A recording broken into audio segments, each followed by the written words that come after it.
Hi guys, and welcome to another episode of the Boxing Coalition. My name is Cam. Joining me tonight, MV Chu and Joe Morgan. Unfortunately, Leon has gone into rehab for salt overdose, so our thoughts are with you, Leon. We hope you make a full recovery and come back to the show soon. Chu and Joe, my emotions were all over the place last night. I was happy, I was sad, I was shocked, I was impressed all at the same time. I don't think I've still recovered from today. Lucky it was a bank holiday Monday. Chu, devastating knockout by Mr. Bellew. What was your thoughts on the whole fight and the whole venue, the whole atmosphere? I'm stunned. Last week I was picking Makabu to win the fight. Yeah, I'm stunned. I'm actually really surprised he won. I think the vast majority of people were picking Makabu, or as Chemo calls him, Magatu. And you know, that Tony Bellew is so hot right now. And Magatu hit him with a hard shot in the first round. And Bellew went backwards like The Rock taking a Stone Cold Stunner. And really, Bellew done what a champion does. He got up, took the fight to him,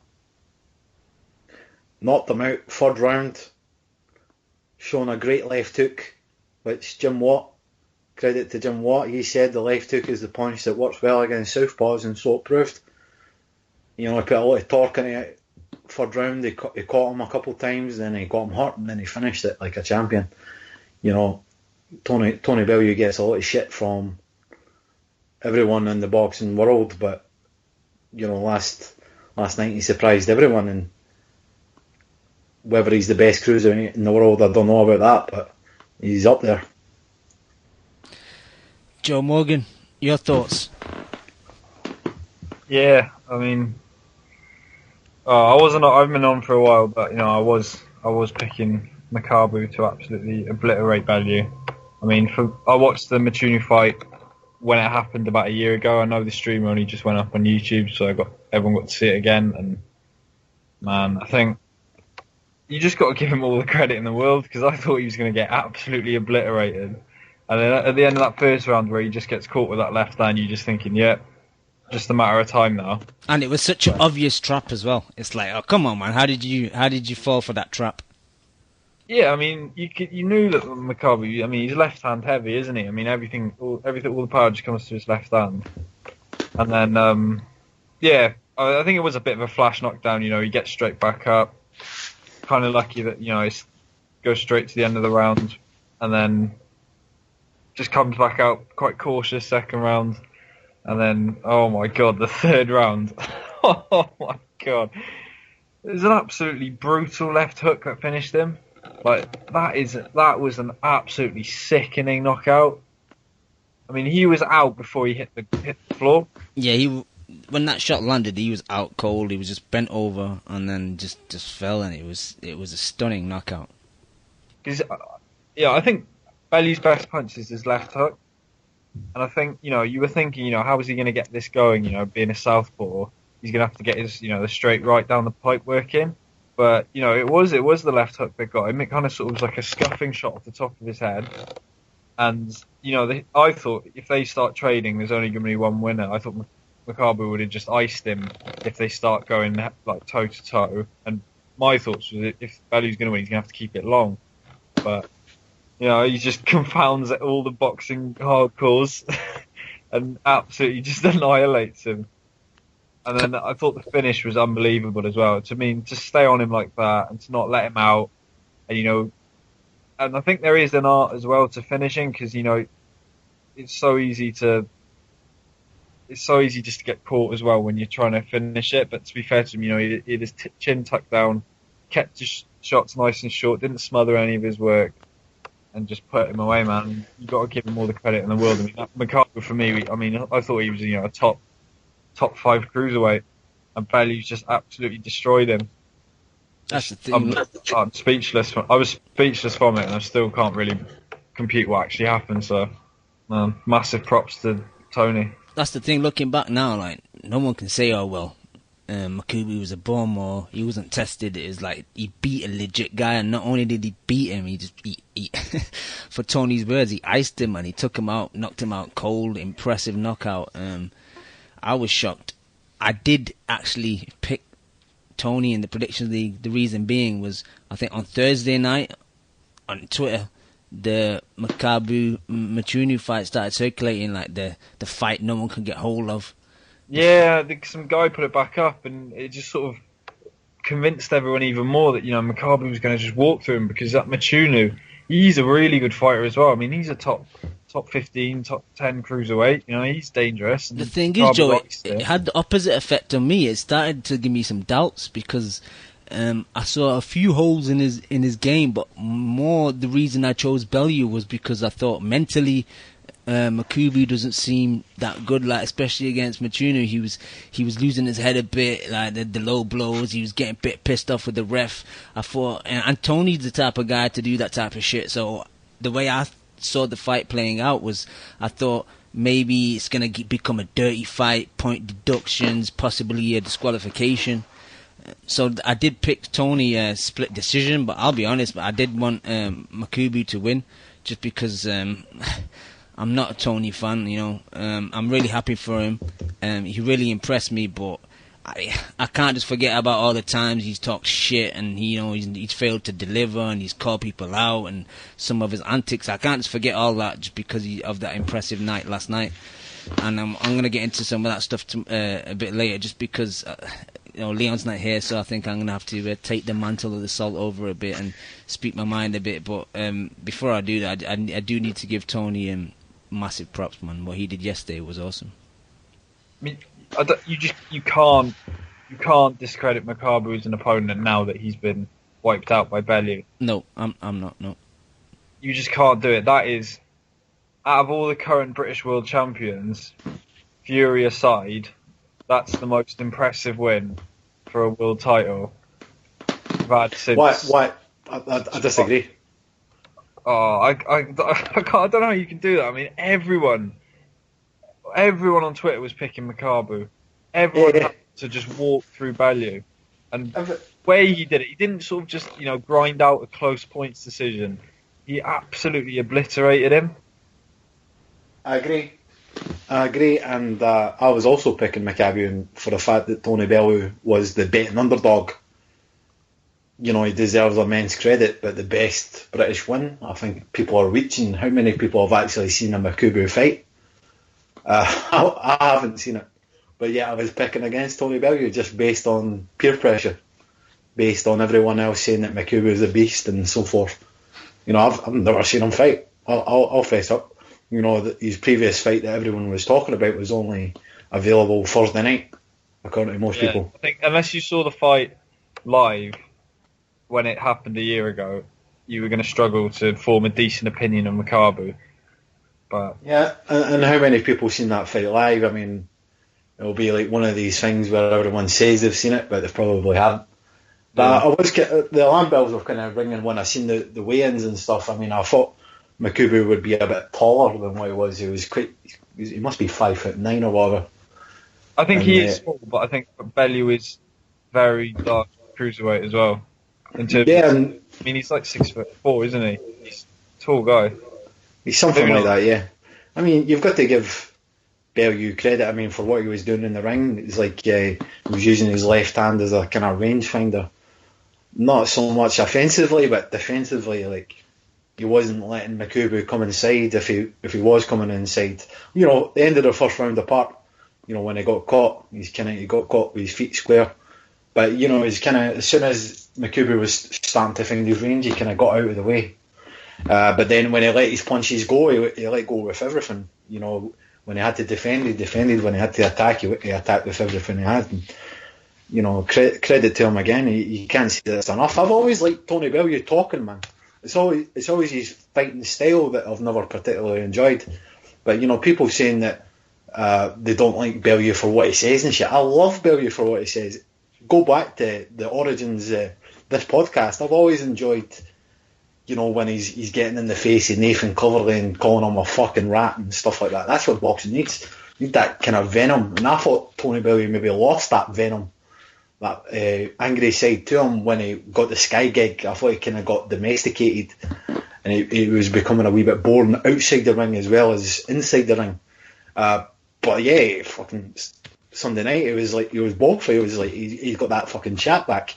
No, but true to play devil's advocate, this is only really the first time he's backed it up. Like, on many other occasions, he's talked all that shit, but he's never backed it up. Like, look at Cleverly, look at Donnie Stevenson.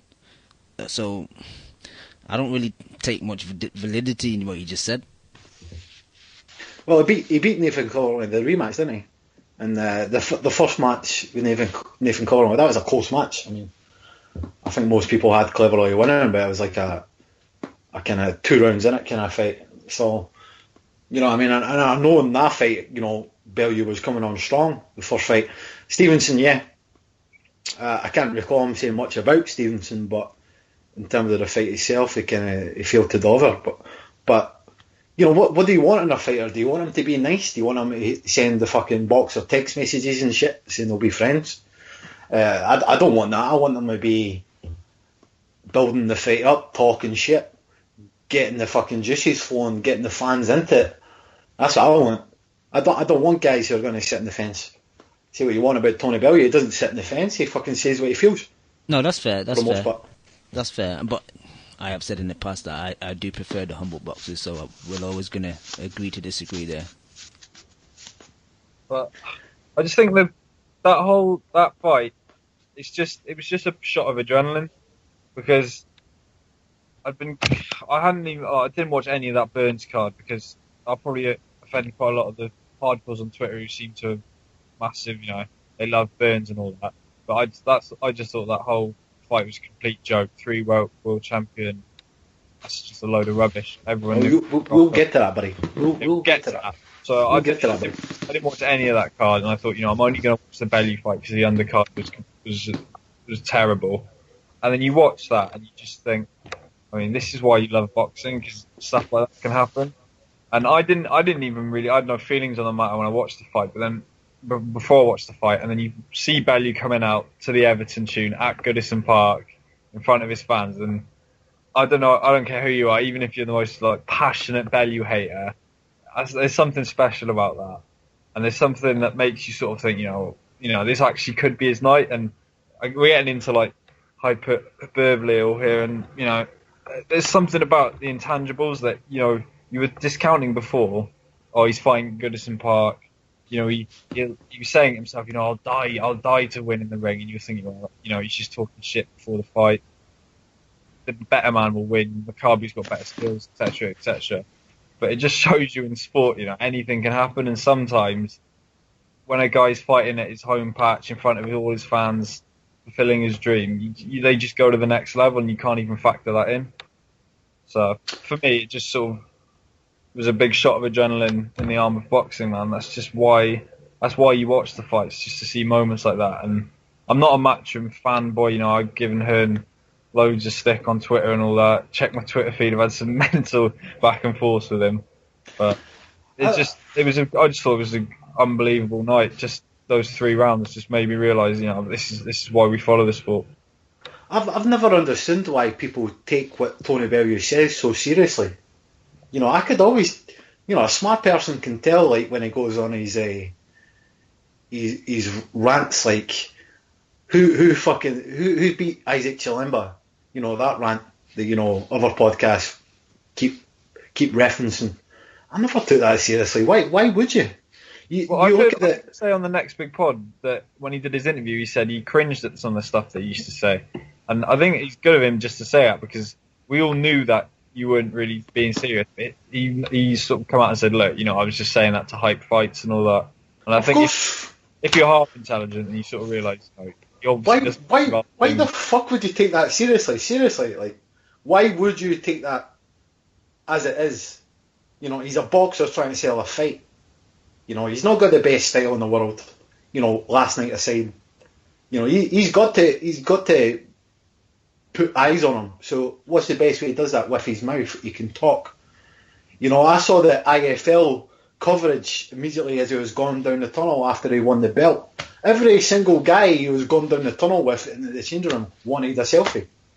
It was literally every 2 seconds, selfie. You want a selfie with a belt?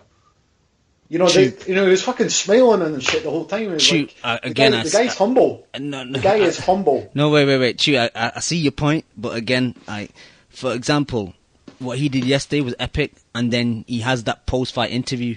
That type of interview you can have next week. You can have it on IFL. You can have it in a couple of weeks in the press conference. You don't need to say those type of things and disrespect those type of people in your post-fight interview. I know energy levels are high, and he's just done the unbelievable, and at Goodison Park won the world title cruiserweight. I understand that, but at some point you have to think, I need to tone it down a bit. I totally disagree. I think you heard Eddie say as well, like just before he went on, please don't sweat, because I think you got to give him some empathy that he's at his own home football ground. He's just fulfilled his life ambition. Well, the thing is, like Eddie's said about Tyson Fury about not being a role model and all that. So I think he doesn't want similar antics happening with his own dude, which is totally understandable. But true what you would say, I totally disagree. I totally disagree. I thought it was a great speech. Do we want every fighter to be like this fucking media trained shit that you see some football players being? Like they get trained to say, "Oh, it was a good game," credit to the opposition and all that shit. Nah, he's fucking in there. He's telling it how he sees it. He's like, "Come on, Lebedev, I'll fucking fight you." Fucking that bitch from Bermondsey fighting those clowns on that joke channel. We say that every week. But when fucking Tony Bellew says that, all of a sudden, he's got to be more respectful. No, fuck that. We say that. I never say it. It's maybe why I like it. That's the perfect time to say it. When the fucking juices are flowing. Do you want him fucking lounging on the recliner when he's saying it? Fucking half asleep getting interviewed by Coogan Cassius? Nah, you fucking get it with a mic in his face. The thing is, I can only judge him from what he does and what he says. Like, people that maybe know him say, he's the nicest person you'll ever meet, blah, blah, blah. That doesn't matter to me. The persona he puts out in the public, arena, that's how I'm going to judge him, and how, if he's saying shit to spice shit up, that's on him. But then you can't say to me, you shouldn't be looking at it that way. You should be looking at it the way he's hyping up fights. No, if you're talking like that, that's how I think your personality is. Of course it is. It's part of his personality, and part of his other personality is to take selfies with whoever wants it. You know what I mean? When it comes to him and his work, he doesn't want to show any weakness. And that, the fight begins even before the fight is actually in the ring. The fight is outside the ring as well. When he's talking, he's playing games with these people. He's playing games with David Tay. He's putting the line in the sand. Fucking, I want to fight you. You saw this fight. That's what's going to happen to you. I think I completely that pressure begins right now. Yeah, I agree with you, Chu. I thought that post-fight interview, bits of that obviously were, if you were a guy watching boxing, hadn't really seen many shows, and you hear that. It's a bit, there's some things in there you think, what's this kid on about? But I thought that was complete, like, obviously, he dropped in the fish eyes comment, the bitch from Bermondsey, but I thought it was pretty much spot on in terms of him saying, like, I fulfilled the dream and all that, but, I want to go on and do this and do this and do this, and I want to call you out, I want to fight you next. Because Chu's right, I mean, you watch post-match interviews from other sports and you just think, any guy, you could have got anyone out of the team to say those words that you just said. I mean, boxing, it's the sort of sport, it's unique. I mean, it's supposed to be off the cuff. You're supposed to say, wear your heart on your sleeve. You come out after a fight. These guys aren't media trained. They'll say what they feel. And, I mean, it had everyone talking, so it achieved its purpose. All right, regarding that post-fight, talking about possible opponents, Chu, who do you see maybe his next opponent? Do you think just a easy touch, just to kind of, he doesn't need a homecoming because he was at home anyway, but just an easy touch in front of his fans at the Echo Arena possibly? No, they're talking about unifying already. I hope they don't go down the easy touch route. We've had enough of them. Not from Tony Bellew, I'm saying from matchroom fighters in general. I want to see. I wouldn't mind the David Tay fight. David Tay said he would like to fight him, but I think the weight difference would be probably too problematic. I think David Tay would have to lose some. Tony Bellew would have to gain some. Maybe they could meet in the middle. I think David Tay was 224 pounds in his last fight. You know, Tony Bellew fights at the cruiserweight limit. But what it was in that fight night, I don't know. I would like to see that fight, but I think David Hay would. No offence to Tony Bellew, I think David Hay would knock him out. Even if he is fighting ridiculously weaker opposition at the moment. I would like to see Lebedev. Yeah, that would be the best fight. I think that's a winnable fight. I know Lebedev's a beast at the moment, but you know, Lebedev is really, I think, vulnerable.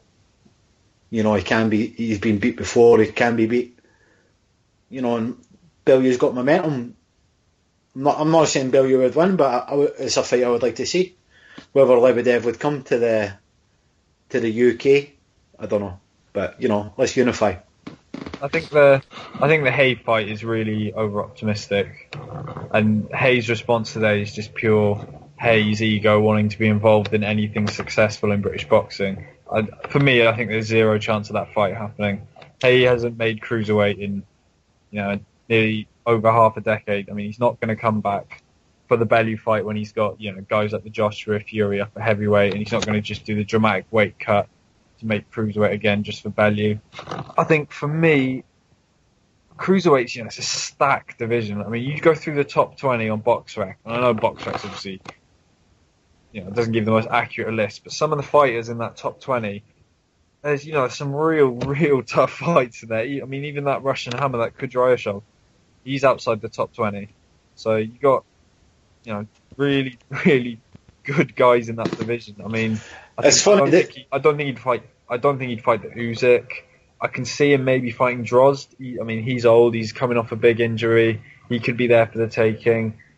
I think Lebedev is sort of recognised as the number one by most people's standards as the top guy in the division. I think he could take that fight. Lebedev's getting on a bit. I think he'd steer clear of Usyk and maybe a couple of the other young guns. I think the easiest unification is probably Glowacki, but I think he's got Usyk as a mandatory, so I don't think that's going to happen. I can see Oval McKenzie for November. What, another fight with Oval? Yeah, I think he's ranked at like 7, I think, in the WBC, and he's not. He's more Warren though, isn't it? Yeah, I know, but I don't think he's attached. I think he'll be willing to come. I mean, they're not going to want any killers, in November. They're going to want a little homecoming.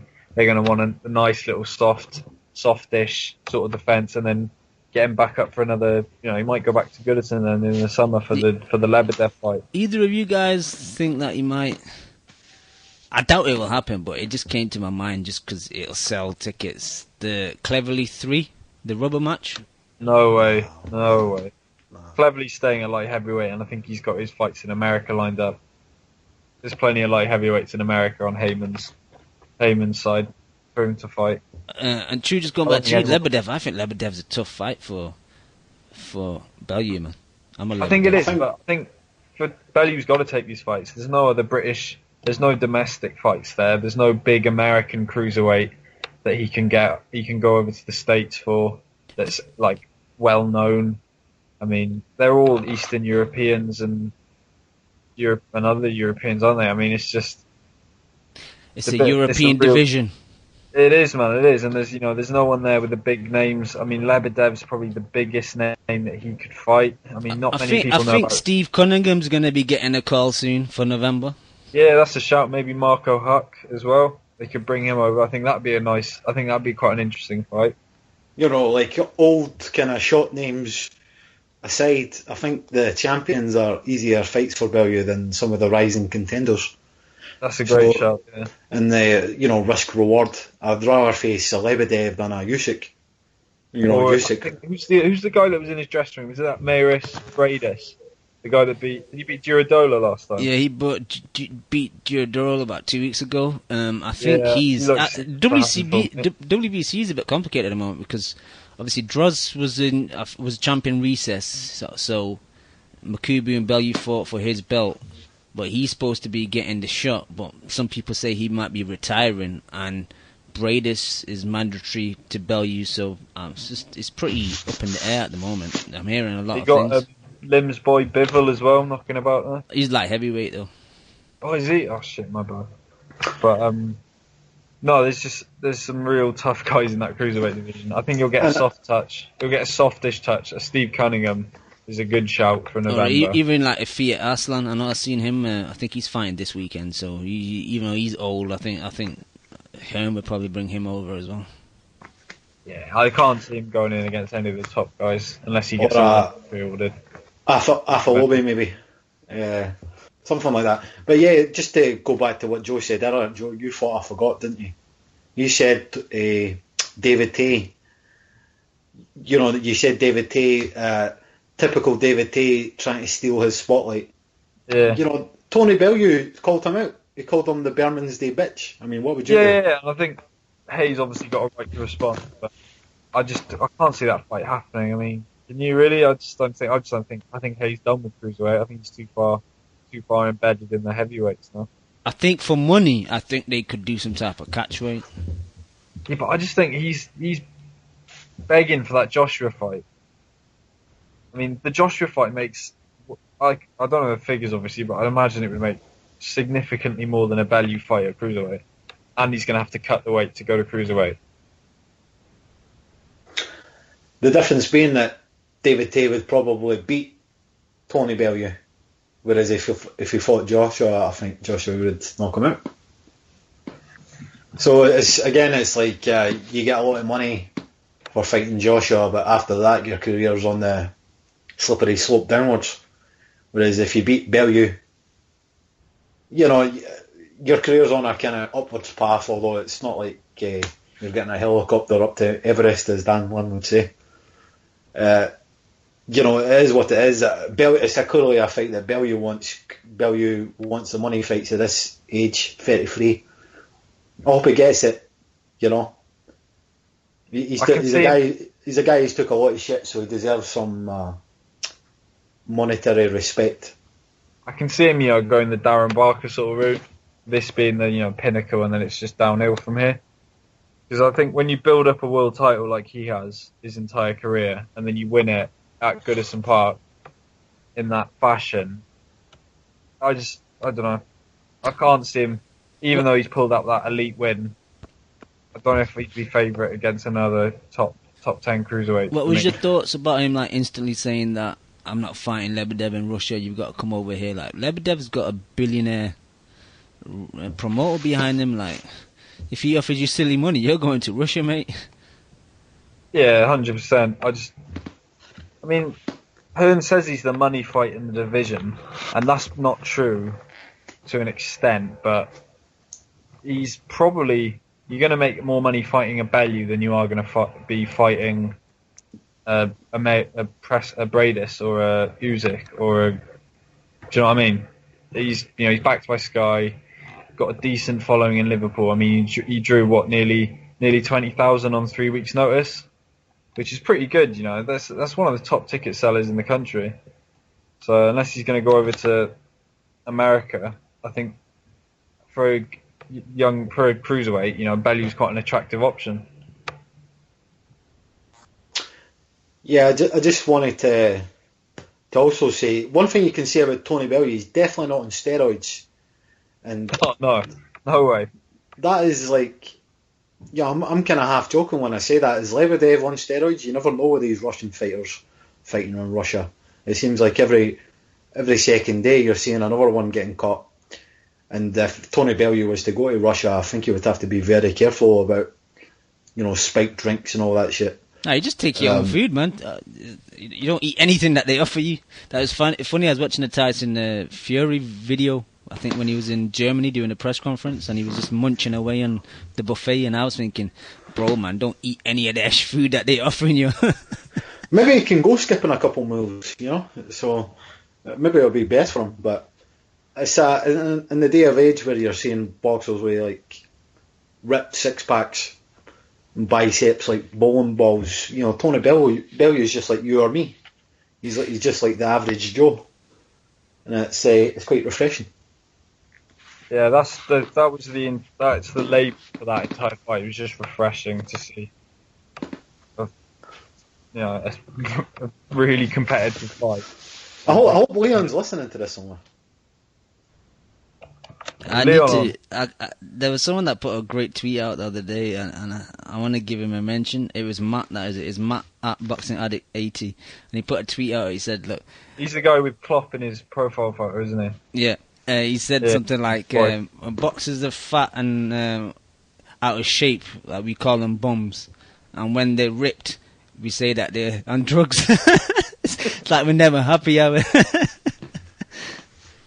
It's true. No, but I think when you're so against PEDs in boxing as Bellew, you're obviously. I don't think you're going to be on the juice on the sly. I mean, and he seems like a decent sort of guy, despite some of the stuff he's come out with in the past. I don't think he's on any stuff at the moment. Yeah. All right. You guys got anything else you want to talk about regarding Bellew, or should we move on? I think, Joe, you're the only one. Did you only see the main event? You didn't see the undercard, did you? No, I saw the last couple of rounds of the Stephen Smith fight, but it's just like a typical Hearn big fight undercard now, isn't it? Just a bunch of names in pointless fights. Yeah. What's the point of even tuning in and watching it? You can just tune into the main event and catch up on all the results on Twitter, and you don't miss anything. Should we rip through this undercard quickly then? Aye, man. Well, only saw the David Price fight, to be honest. David Price versus a part-time boxer, and then after that they're going like, David Price is back. It's like, for God's sake, man! Like, the hype train on Sky is disgusting sometimes, but there's not much to say about that fight. The guy got dropped in the first, got dropped in the second, and got stopped. That's it. Pricey coming in a bit heavier though. I think he's coming like 19, almost touching 20 stone. So Coldwell was saying that it might be better for him that he's not struggling. Well, not struggling with the weight, but just got a bit more flesh on him. So.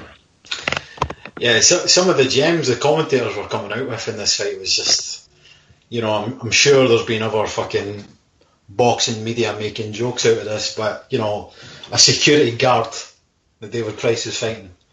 He was trying to get inside the security guard, but Price just says, "Not tonight, pal. We know what I'm in." And then the fucking who was the commentator? It was Carol Froch and it was Smith first, wasn't it? Yeah, Adam Smith. Yeah. And Adam Smith was saying the confidence that this would give David Price. What confidence, man? The guy was 5'8". He looked like a fucking troll.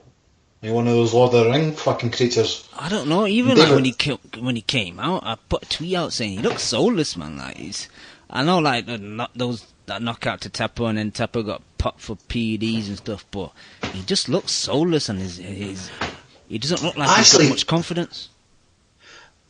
I totally agree, Cam. You know what? I actually think that fights like this actually have the opposite effect. Yep. Because you're beating up much smaller guys, and when you get into a ring with a guy who's in a kind of similar weight, similar size, height-wise, you're kind of like, fuck, man. You've just realised that, man, I've been fighting midgets. And it's just like, I think it actually hurts him more than it helps him. There is no point in him fighting guys like this. It's just going to hurt him in the long run. Yeah, I heard Callum's opponent was like a 154 fighter. Yeah, he's a guy that like floats between 154 and 168, but compared to Callum, he was tiny. But I need to talk about him later, Reynoso, man. Props to him, and most people just assume that when they saw, the face-off and the weigh-ins, that he's just going to be a small dude who's going to get took out easy. But he really deserved the check that he got, because he really put effort in. He didn't quit. He got dropped numerous times, but kept getting up, man. So props to that dude. I think just on that, it's Hearn came out the other day, with Khan saying he's worried for his health and all that. But then he sticks like I tweeted a picture of Jose Burton's, who was the first fight on the card, and that was just an absolute joke. I mean, I think he must have been at least a foot taller than him. And, even though we've got British refs stopping and jumping in quite early. It's just, like, what is even the point? I mean, I keep hearing this, phrase, ticking over. And I just think, every time you say that, it's just another word for beating up a guy much smaller than me to get a paycheck. I just think it's completely unnecessary. I understand boxers, they need paychecks, they need to keep getting the money coming in, but it just comes a point where you just think, one of these fights, someone's going to get actually seriously hurt, and they're going to have to seriously rethink the idea of bringing over these guys 1, sometimes 2 weight divisions below. It's a mortgage payment. I don't know where Eddie Hearn gets his opponents from. Gumtree? I guess for the dark web. I don't know. Honestly, man, it's actually dangerous. I was thinking about the Scottish card as well. Even Tyrone Nuss versus Willie Lemons. Fucking Willie Lemons. Two weight classes below Tyrone Nuss, I think. Really. The thing is, Hearn was critical of, Canelo versus Khan because he was saying it was dangerous because it was just too much of a gap in weight. But then he has similar weight differences with guys on his own card, so it's difficult. Exactly, Cam. That's a fucking brilliant point. He does that week in, week out, and there he's criticising that fight. You fucking hypocrite. I've in the past, like Kamada, my boy, said on Twitter, I've stuck up for Eddie Hearn. There's 2 ways of seeing Eddie Hearn. He gets his favourites like Tony Bellew and Ricky Burns like world title shots when he just fucking plucks it out of thin air, and it's great for them. Their dreams are accomplished. But on the undercard of that, it's just it's mismatch after mismatch. It's like a fucking stone house built on foundations of wood. My boy Kev Horn has jumped on the line. Kev, you there? Yeah, man. What's happening, mate? My boy, long time. Yeah, I was here. Man, it ain't been that long, man. It was like 2 shows, Chew. You make it seem like I was out on retirement, man. I was on that one. We're both on. I heard you guys talking about the Bellew thing. I was on the road, so I was like, when I get in, I'll give a call. So I just see Twitter going crazy talking about the cruiserweight division like it's 1960s heavyweight division, like it's the best in the history of the world. And I was like, I don't know. I was like, yeah, it's good competitive fights, but not a lot of top-level talent and stuff. But that fight was a fun fight, man. I was thinking of Chew actually watching that fight. Those are the type of fights that we like to watch, people just going after each other's noggins, man. Yo, did you see the Bellew's first knockdown in the first round? Yeah, when he got dropped in the first. You know, I think that was like The Rock taking a Stone Cold Stunner. Yo, when he bounces up. He sold that well, man. Yo, what about somebody's tweet? They said something like, Eubank told him to drop him near the ropes to help secure his fall. Like, you know how they talk about Eubanks being all fucking compassionate? breaking the fall. Yeah. But, man, that was a fun fight. And but I also, like, what Cam just said before when everybody was like, oh, you don't know him in real life, he's the greatest guy. But like you said, Cam, how am I supposed to judge that? This is all I see, and he seems like a fucking jerk-off. So, like, you know what I mean? He comes off really bad a lot of times, and I don't know, over there, is he, like, completely hated or what? I would say I would say a lot of people don't like him. Or is it more like 50-50, like he's divisive, but some people like I personally would say like 70-30, but that's just my personal opinion. Yeah. You know what it is, Kev? It's like you love him or you hate him. That's the reaction that he wants. Either way, you tune in. I mean, he's trying to sell himself. He's trying to sell the fight. Yeah, whether they're talking about you or talking for you, you just want them talking. So he doesn't give a fuck. He's fucking buying houses and shit. Yeah, he's laughing to the bank. He's paying mortgages, man. He doesn't care. Yeah. But Kev, can I ask you a question? Man. What's up? When you just came on, then you said that you don't really rate the cruiserweight division. I know you know your shit. Like, why do you say that? No, I rate it as a good, like, competitive division, a top division. I just think they're, like, absent of that top level, like like in their top 10, they don't have those 2 or 3 guys like at say like a light heavyweight. I feel comparatively like a Andre Ward and a Kovalev, or higher level than like say the top guys at cruiserweight type of thing. Is But that not better though? bottom, because the top to fights bottom, are more they have competitive. a lot of good talent. Is that not better though? Because then don't you think like with light heavy, I think it's top heavy, where I think cruiserweight. Oh yeah. Evenly It makes spread. actually for a better division when it comes to competitiveness and stuff like that as well, and entertaining. That me, like I like the type of fights that these cruiserweights have, especially these guys, the Eastern Europeans and stuff like that. The guys who throw a lot of punches, they go for knockouts. Like it's my type of weight class. I just think when you judge like what weight division is the best, I think you still have to have that top level talent. Yeah. I don't know what it is with the cruiserweight division. I just feel there's something missing. It's an American bias and American exceptionalism. If they had a top rated like American in there that was like a golden boy of American media, it would probably bring up the whole division. They would amp up the opponents like they're even better than they are just to hype up the American guy. Canadian Jose would say it's not sexy enough. For me, I see that point. Yeah, but true. For me, it's something different.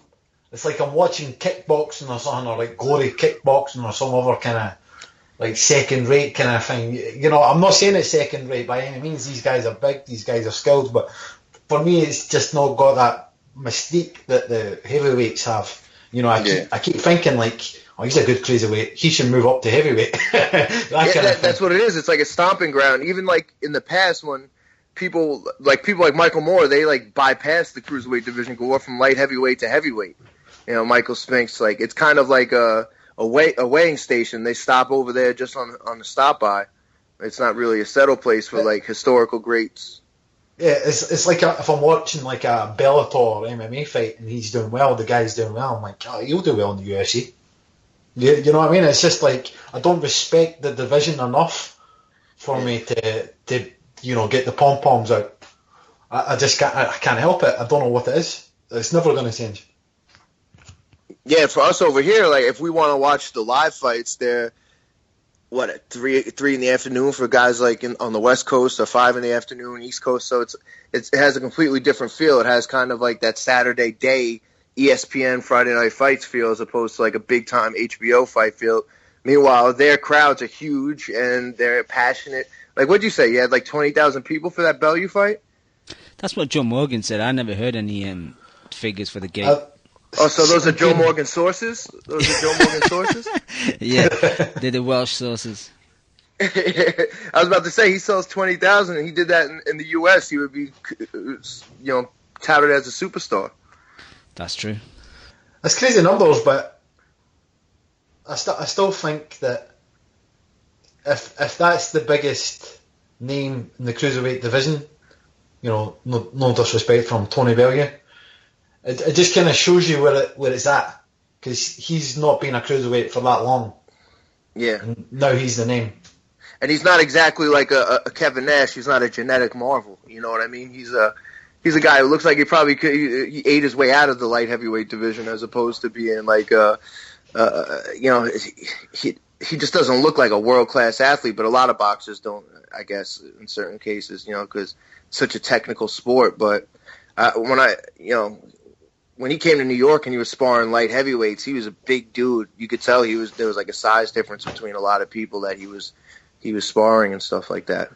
I think he's one of those. I think he's one of those guys that just caught at the wrong weight. He's a bit too big for light heavy and a bit too small for cruiser, because the way his body shape looks like, you could see him kind of being in better shape. Really, he doesn't look that great. Yeah, because he doesn't have to diet or really lose weight to be at cruiserweight, so he doesn't really. That's why his body's not going to look as on point as it maybe could, because, like you said, he's a tweener. And like basketball, they call it like he's a tweener. He's not quite a 3, he's not quite a 4, but he's someone that you could put out there, type of thing. Yeah. There's 25 pounds difference between light heavyweight and cruiserweight, so he's one of the unlucky ones. Yeah, I think 190 would be perfect for him. He's not Canelo. He can't drag a guy into the middle. He's not there yet. And, he can't create Bellew weight like Canelo weight. That'd be fun. That'd be class if he did. The hate he would get would be unreal. But there's no chance you guys think of that type of like a grudge match, like him and Hay type of thing, or maybe Hay tries to get a quick paycheck before getting slept by Joshua. Me personally, I think if it does happen, Bellew would have to go up to heavyweight. You know, I saw a BBC Sport interview with Tony Bellew today where he was kind of hinting at it. He totally denied it at the beginning of the interview. Then at the end of the interview, he was like, "Oh yeah, David against Goliath, I'll do it." So I think he realises that there's no money fight for him in the cruiserweight division. If he wants to get paid, he has to go up. Yeah. And to Cam's point about the division, there's no easy fight for him. Like, he can't just dodge landmines. You know, he's got every fight really in those top guys is a tough fight for him, except for a guy like a Cunningham who's pretty much washed at this point. You know. So that goes to Cam's point about the strength and the quality of the division. So it's like it's a division full of risk with no reward. Yeah. It's unfortunate. Everyone says the cruiserweight division's amazing, but you're not going to get paid. You're not going to get paid for it. You know, it's like walking in the Serengeti. You know, no one takes a selfie in the middle of the Serengeti. You know, because they're too busy fucking looking around their shoulder for a fucking lion. You know that quote's going to be on Twitter tomorrow. Someone's going to quote you on Twitter with that one. If they could spell Serengeti, because I know I can't. Neither can I. Let's go to the phone. That's why I've got Siri on the iPhone. Anyway, where are you going, Cam? Let's go to the phone. It's all about the sexy name. I'm bringing sexy back. Jose. Boys! Casual Jose, what you doing? Like, Tony Bellew's not a fight that I would consider you to watch. No, man. That's the guy from Creed, man. He's a superstar, you know. So, no, I'm just joking, man. I didn't see that fight. I was just gonna talk about the Lennox Lewis thing, you know, our own little confirmation that Lennox Lewis finally acknowledges the Canadian flag, man. That was nice, you know. No, he didn't say that. Come on, Jose. Be truthful. Don't be disingenuous, as Chu would say. No. I mean, he acknowledged it as saying he carries both. You know, both are his, man. Both the British and the Canadian one, right? So. Yeah, just to give people a background, when we were in Vegas, Jose saw Lennox. So I was there as well, but Jose approached him to get a picture, and he said that Lennox considered himself as Canadian, and I was like, "Nah, Jose, you're just saying that to piss me off." So no, I said, "Lennox, you're one of our great Canadian heroes." He's like, and then he said, "East Coast proud," and I was like, "Yeah, brother." Yeah, but he did. Of course, he's gonna pander to me. He's not gonna say "fuck you." I'm British. He did look drunk as fuck, though, to be fair. He did. No, he looked more than drunk. He looked messed up. So I tweeted Lennox on Sunday morning, I think, and I asked him, I said, "Look, me and my Canadian friend always debate which flag you rep," and he said that, well, he holds dual citizenship, so he reps both flags. So I guess we have to go with what the champ says. Hey, Jose. Yeah, I'll take it, man. I'll take it. So, you know, something's better than nothing, I guess. Yep, and just to give an update, man, you're obviously going to New York, man, Mr. Traveller. Your passport is always in your back pocket, it seems. You're going to New York for Thurman versus Porter, and a few people might be linking up with you, hopefully. Yeah, you know, KH and Lim, although Lim's MIA. Is he on the line right now? No, he's not, no. Don't know where he's at, man. Maybe it's a big weekend here in the States. It's Memorial Day weekend. Yeah, I guess I'm actually going to California too this weekend, man, to watch the Salido Vargas fight. So I'm trying to link up with Lim, you know. Are you really going to that? Yeah, I'm gonna go watch it, man. You know what? Every time I go watch a fight, I'm always in the boonies. I'm always so far up, I can never see it. So it just presented itself a good opportunity to get cheap seats, like very, very cheap floor seats. So I've never seen a boxing match like at that level, so I wanna see one, right? So I figured it was a good enough match, and you know, I ended up getting tickets for like $40 for floor seats that were worth like $200 each. So couldn't pass it up. Jose, who you got in Salido Vargas and then Thurman Porter? For Thurman Porter, I can appreciate what the Porters do. They're pretty cool guys. They give access and everything, but I like Thurman, man. I just think Thurman's more exciting. being a true casual fan, I like a guy that carries power in his fists.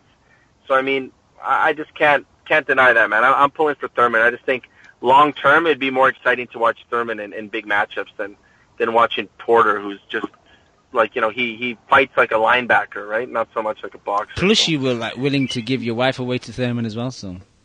Oh yeah, Thurman. You know, Thurman's like, you know, he's like family now, you know. So.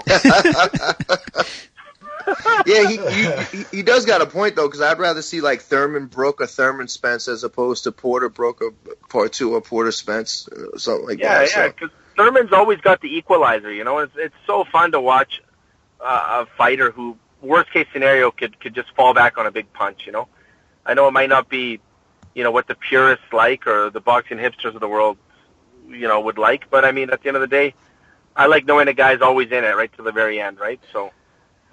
Yeah. I was previously picking Furman. Sorry, Jose. I was previously picking Furman, but I'm starting to edge towards Porter, because, you know, Porter's been in with Brook, took his punch. It was a close fight. You know. Yeah, but he also got floored by Broner in the 12th round, right? Flash. Flash. And Flash, but still, that's 12 rounds, right? So. But he won 10 rounds pretty much, so. Furman's last couple of fights, you know, he's getting dogged out by Louis Collazo, you know. And I gave Furman credit for that fight. I thought he beat Collazo better than anyone's ever beat Collazo, but at the end of the day, if Collazo with his very weak KO percentage is making you run backwards, what's Porter going to do? I think the key for Furman is to make Porter go backwards. But I don't know if Furman's got it in him anymore. You know, like all the kind of arguments against Furman's kind of starting to make me think. Yeah, I think Porter's just going to like bum rush him. He's just going to attack him every second he has, just kind of go in. I mean, just such an ugly style. I think maybe one of those times he's like running at him, he might just get clipped with like an uppercut or something, you know, and just go to sleep. So, I mean, I would hate to see Porter win the fight, because if Porter wins the fight, then it means it's probably going to be a very boring match. I think you guys would all agree to that, right? Well, because then it'd be a Porter style, right?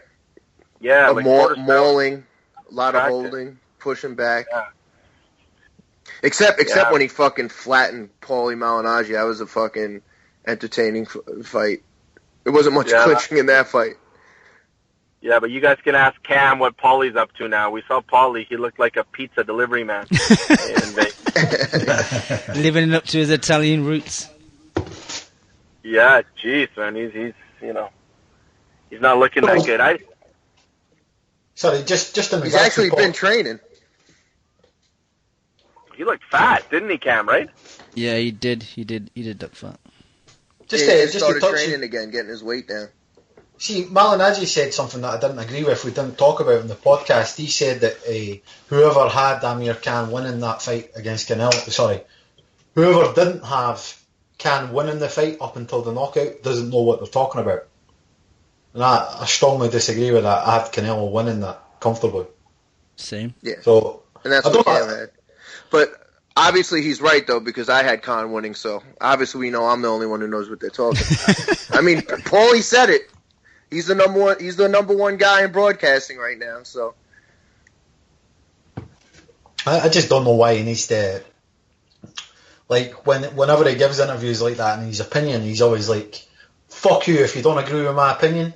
Yeah. And you don't know what the fuck you're talking about. And everything he says is so absolute. It's no room for, like, you know, this and that, or I could be wrong, or maybe I only see it this way because of my perspective or what I've been through. No, it's A because of A and B, and that's it. If you don't agree, you're wrong because you never fought. He seems like a smart guy, but I don't know why he has to do this kind of fucking 1 + 1 = 2 shit all the time. He's a little bitchy though too, you know. He likes to argue and fight, and you know he's a little salty. You know, you guys should have him on your show, eh? The coalition to the world. Yo, I wanted to give my 2 cents. I tried to call last week and I was caught up with some stuff, so I just wanted to give my 2 cents. I don't want to go back into the past too much, but just wanted to talk about Canelo and what he did, man. And I've always been a huge fan of Canelo, but just think what he did was just absolutely cowardly, man. I know we spoke at it at the fight, and, it's the second time he spoke about, no mames, and enough of this bullshit, and I'm a real man, and put the gloves on, and all that talk for nothing, right? Like, at the end of the day, now he's just going to come across as, I think, it's just cowardly, man. And time's gone by. Like, when's he going to decide to take the fight, And I think his reputation is going to be tarnished, man. I think there's no coming back from this. Even though he's still young, it doesn't matter when he fights Triple G going forward. It's too late. It's time to fight him is now. And if he ends up beating him like in May of next year, people are going to say, "Oh, you waited too long. You deferred the challenge." He's never going to get true credit for it, and just absolute disappointing to see this Canelo pull this off after being so brave for so long. I agree, Jose. Well, you got to learn the hard way. Boxers don't care about any of that shit. They just care about cash and checks for the most part.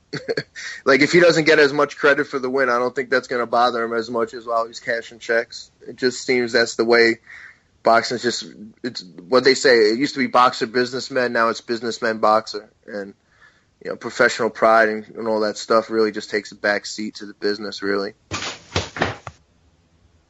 Oh, well, I guess we can look forward to the McGregor-Mayweather, that's about it. It's laughable, but you know what I just thought about the other day? I was thinking, well, you know what? When it first got spoken of, I was really pissed off. I'm like, this is like a disgrace to boxing. It makes just like a joke. But then I thought about it, man.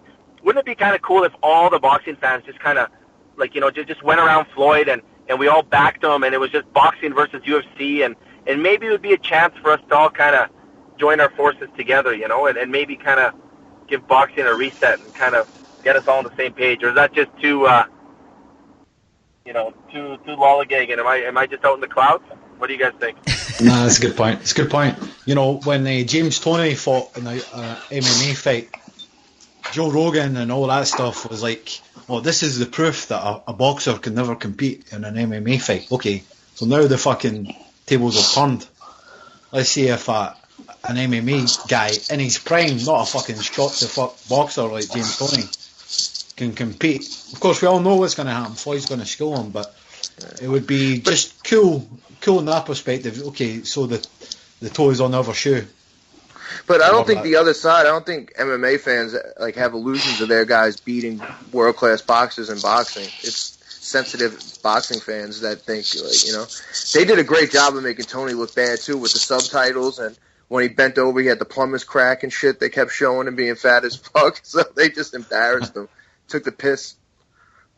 Well, McGregor's like the superstar, man, and I think there's going to be a lot of people that are going to think that McGregor's going to win, man. A lot of UFC guys who are just going to think that boxers are pussies and Floyd Mayweather's just a finesse fighter, and a true guy that's going to rush him might be able to beat him. There's going to be a lot of these guys that are going to be convinced that it's going to happen. So I think it'd be nice just to see Mayweather just embarrass their best fighter, because Tony wasn't our best boxer, man. He wasn't the best boxer when he crossed over, right? He wasn't representing the boxing flag.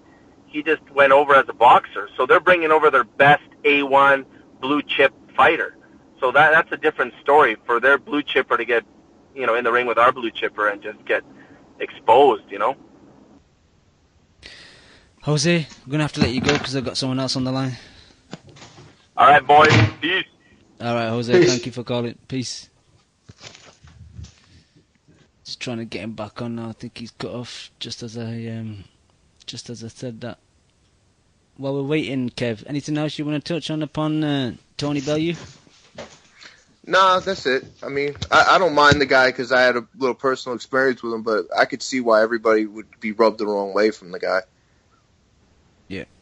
All right. So I was just wondering how popular he was over there, or if people hated him just as much, but I think you guys were pretty clear.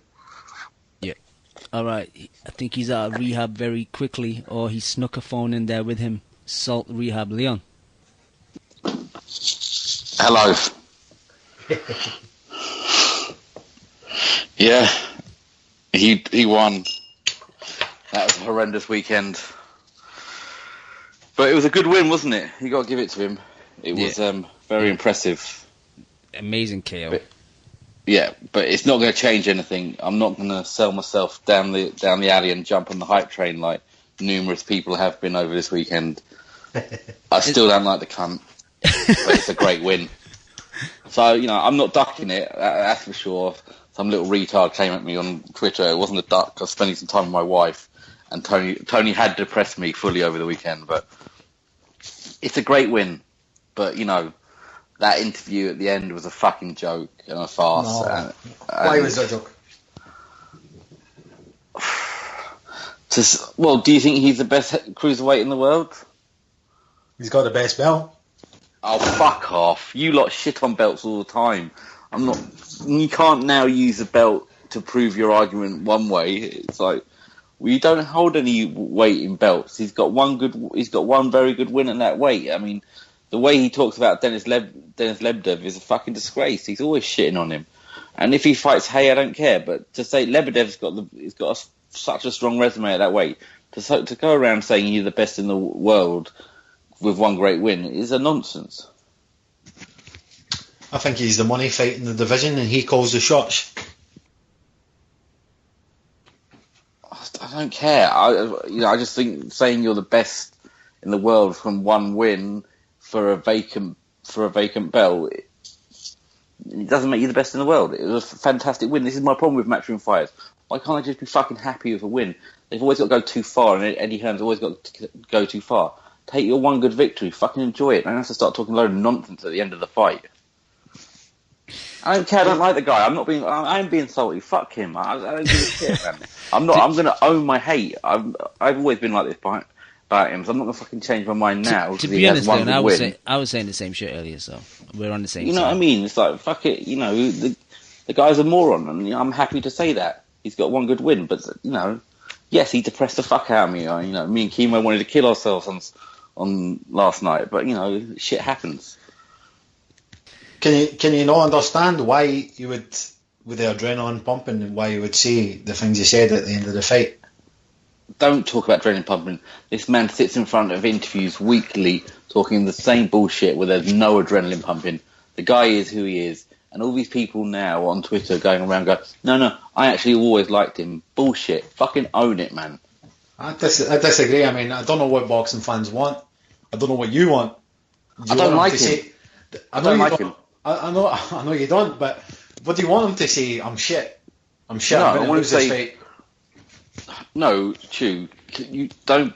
You're being pedantic. Like, he said he's the best in the world because of one win. Lebedev just unified the two belts. Just say I want the Lebedev fight. I'll beat him. Listen, I'll beat him.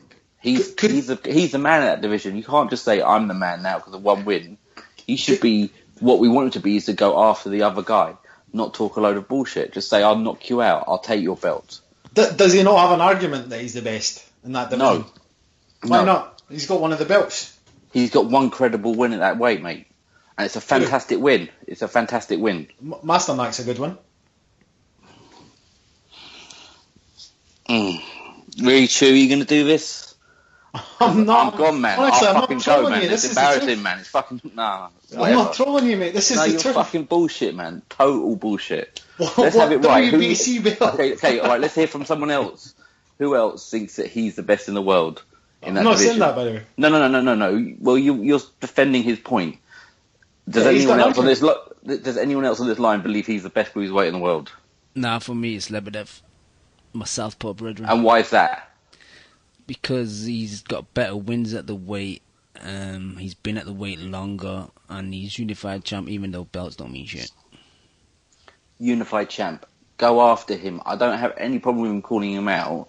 I think he's been very disrespectful to him for a long time, but that's a bit rich, considering how disrespectful I'm being about Tony Bellew. So I understand that. But just call him... he just goes too far. He always goes too far, and this is my fucking problem with him. It's always too much. That's just me. I just don't like the guy on a personal level.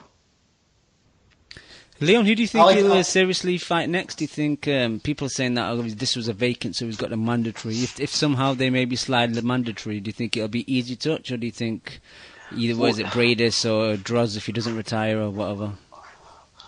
What, he doesn't want that Bradis fight. all that draws. You know, I mean, I don't know. I've never really rated draws that highly, but that Bradis looks. You know, he's a monstrous puncher at that weight. And so yeah, I mean, the Drog fight's a good fight, but it's a tough fight. Yep. He won't get the Lebedev fight because he won't go there, and you know, vice versa. I don't think, unless Hearn really, really splashes the cash. I mean, he's got to spend a lot of money to get Lebedev, hasn't he? And Lebedev's got that billionaire dude behind him. That's what I mean, man. Even Lebedev has a mortgage, so I'm sure I could tell. He's got money. He's got more money. There's more money in that camp than there is in Hearn's camp. All right, Yeah, probably. You got anything else you wanted to talk about? Anything else you want to say about Bellew, Leon? Because we've got to move on because we've been on the subject for about an hour now. Good win. Yeah, we'll give him his props. Yeah, I might have to shoot off, guys. Callum Smith followed that man around like a zombie. We know against a guy who can move, he will lose after watching that fight. Any other quick little reviews? Well done to Ricky Burns. That guy was appalling. One of the worst people I've ever seen fight for a world title. Well, what's your quickly thoughts on Conor Benn before you go? He got punched a lot in the face. We need to do this more often, man. Just like a one-sentence review. He got punched a lot in the face, and some of the stuff I heard on Twitter about him is just ridiculous. Let's just leave the kid alone. My problem is that he's just too far. You shouldn't be on TV in your second professional fight. I don't care how big your name is. He slaps so badly with the hooks as well. Yeah, I noticed that. He's not going anywhere quick, man. Just leave the kid alone. That's my, why. It feels like dirty moves, just like Hearn using him, pushing his name around, and everyone going nuts on Twitter about it. It's his second professional fight. He's got no amateur background. All he's got is a name. It's ridiculous that people are applying this much pressure to him. And then we're having to talk about it, and then we look like arseholes because we go, yeah, he slaps a bit and he got hit too much. But we're not. We're just being honest. Yep, that's fucking excellent. It is what it is. All right, guys. Well, look, I'm going to go and run a warm bath, put a Smith record and slip my wrists. See you later. Take care, Elliot. Catch you. Later. Bye-bye. All right, Chu, let's quickly run through this undercard then.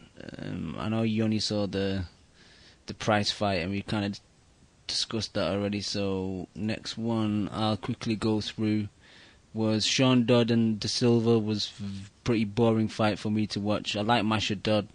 I like what he did against YouTube, aka Scotty Cardle, but it's not really a fight I want to see as a co-main on a big card like that. It was a pretty forgettable fight. I was on my phone on Twitter more than I was watching the fight.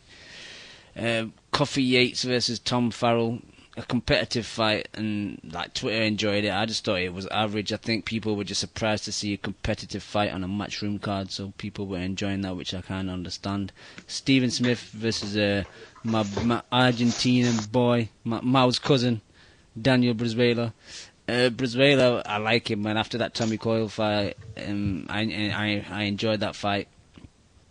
He kind of got starched out by Luke Campbell though, and he's down a weight now. Gone to super feather. Stephen Smith, he's massive at the weight.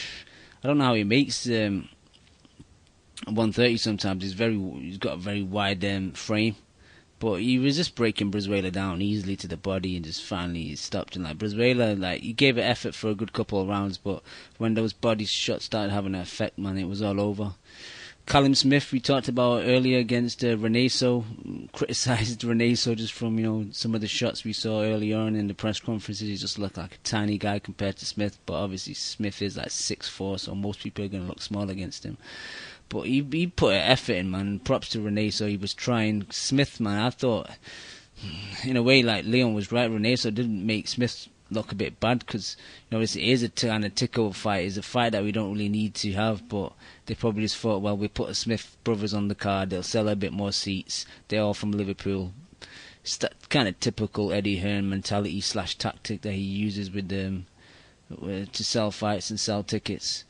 But it backfired, I think, with the Callum Smith fight because 1 minute you got Halling and Watts saying this is guys ready for a world title shot now.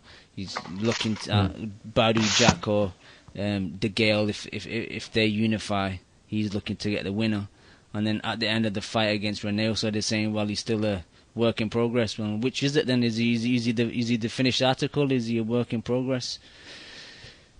That's about it, Chew, for that. Paul Smith was off TV, I didn't see that. Jose Burton was off TV, I didn't see that. That's about it for that. You got anything else you want to add? Typical matchroom undercard. Yeah, that's about the size of it, mate. Yeah, alright. Should we move on to Scotland? Indeed, my boy Ricky. Pretty Ricky Burns, Chew. What's your thoughts on this, man? Like, I'm really happy for Ricky. I said it millions of times, I always like nice guys, and he's probably one of the nicest guys. Him and Crawler, like, if they had a fight, they would probably barely punch each other because they're just too nice. But 3-weight world champion against this awful guy, Michel DiRocco. This guy was fucking pathetic, man. I would have put a better effort in than this guy. And for, Ricky to get this vacant title shot and then to get this opponent who was abysmal, and now everyone's going on like he's a 3-weight world champion. Like, I love Ricky, but for me, he's not a 3-weight world champion. He's still a 2-weight world champion. Well, before I agree or disagree, before I talk about the bigger picture, I really want to break down the fight itself, because obviously, I've, like most Scottish fighting fans, I'm a fan of Ricky, always have been. From the days of him fighting Alex Arthur as a 21-year-old. So I watched the fight. I watched it twice now. And, Ricky tortured Michele DiRocco like he was Ramsay Bolton. That's that belt he won. That's Bronner's old belt. So I do want to see Ricky and Adrian Bronner in the future, But before we get into that, nice jab for Ricky earlier on. Ricky's got a world class jab. You might not think Ricky's world class, but his jab is. He was catching DiRocco at the end of round 1 with a jab throughout the fight. Some nice right hands for Ricky. Sometimes Ricky falls short with his punches, but DiRocco was walking into everything that Ricky was throwing, and he looks so much better at 140. I know he's only had maybe one fight, Omar Figueroa. Maybe he's had one I've not seen, I doubt it. But he gave Omar Figueroa a fucking tough fight. DiRocco had really no movement. He was attacking Ricky like Bran Stark. Fucking really immobile. His legs weren't there. He was throwing fast punches, but his footwork was just straight lines. And Ricky, he's experienced. He could just kind of circle him, attack him, catch him at angles. DiRocco was not in championship condition, Cam. I don't know what you were thinking. I thought he was gassing very early. Yep.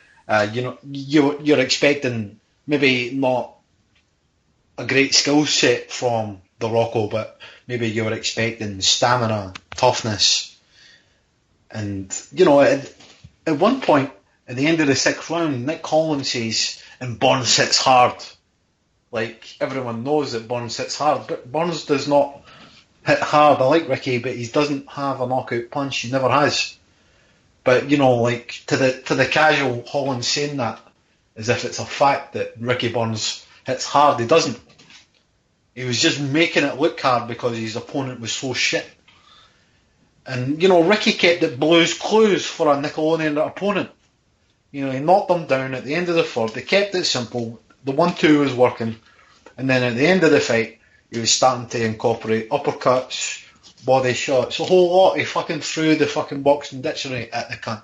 And I'm happy for Ricky, because if anyone deserves it, like you said, if anyone deserves it, it's Ricky. But it's kind of like watching your brother become rich, and then you find out your brother became rich by selling penny shares to grannies. It feels like fraudulent. You want to be... That's a great analogy. You want to be happy because it's your brother and he's got fucking, glory coming his way. But he didn't earn it successfully, like, legit. Who does he beat? All these Scottish fans, I need to say it, man. Because I say it about everyone else. I need to say it about Ricky. Who has he beat at 140? No one. He's not beat anyone at 140, man, and he's got a shot at the world title. It's not fair. And the guy he fought, the shit. You know, Ricky's team catchphrase is, say something. Say something. You know, if you don't know what that means, it says, say something. Come on, then. DiRocco was like, you got any spare change, pal? He's a fucking bum. He's an absolute fucking bum, and I can't believe that this fight got sanctioned. Sanctioned for a fucking world title. And, listen, I'm going to get shit for that. I shouldn't get shit. The people who are going to tell me I'm talking shit should have a look at themselves in the fucking mirror. Ironically enough, I thought Ricky Burns looked as good as he ever did in the past. But we don't know if that's Ricky Burns being great or his opponent being really shit. Probably somewhere in the middle. You know, by the end of the 5th round, the fight was over. Fucking Holland and Watt was digressing, telling us who Ricky could fight at 140 before the fight's even over. You know, they were fucking speculating they could fight Bronner, he could fight Matisse, he could fight Provodnikov. And if that's the main event and it's meant to be a big occasion, I don't think you should speculate. But we all know fucking Ricky was going to win from like the 2nd round. You know what I mean? From the first knockdown. You know, DiRocco was juddermanning all over the shop, making George Groves look like a poker player. You know, nervous energy galore. Throwing wild shots like they came from beyond the wall. In fucking Game of Thrones speak. Gee, you've been watching a lot of great Game of Thrones lately. A lot of Game of Thrones references happening. You know, man, I listen to... There's a football podcast with two English guys, and in America, I forget their names, man. But it's shit. All they do is make Game of Thrones references, and fucking everyone loves it. Fucking Bennett and son. I'm just like, you know, man, I'm going to fucking do this as well. This is fucking easy money. All right. What did you think of the fight, Cam? To be honest, I echo everything you said. Like, Burns kept it simple. Just the straight shots were working so well, and DiRocco was just crumbling, man. Like, some of the body shots that Ricky was putting on him looked like he was just hurting him and visibly gassing, like you said. And that guy shouldn't be in the ring with him. And as far as I can see, like, I know some people in the chat have been talking about it, that guy was ranked higher than Ricky in the WBA, but that's just the WBA for you. It's probably the worst organisation now. I rate the IBO higher than the WBA these days. But yeah, like you said, who was Ricky really beat at 140? What did he deserve to get a title shot? But again, how many times have we said it? What does titles mean these days?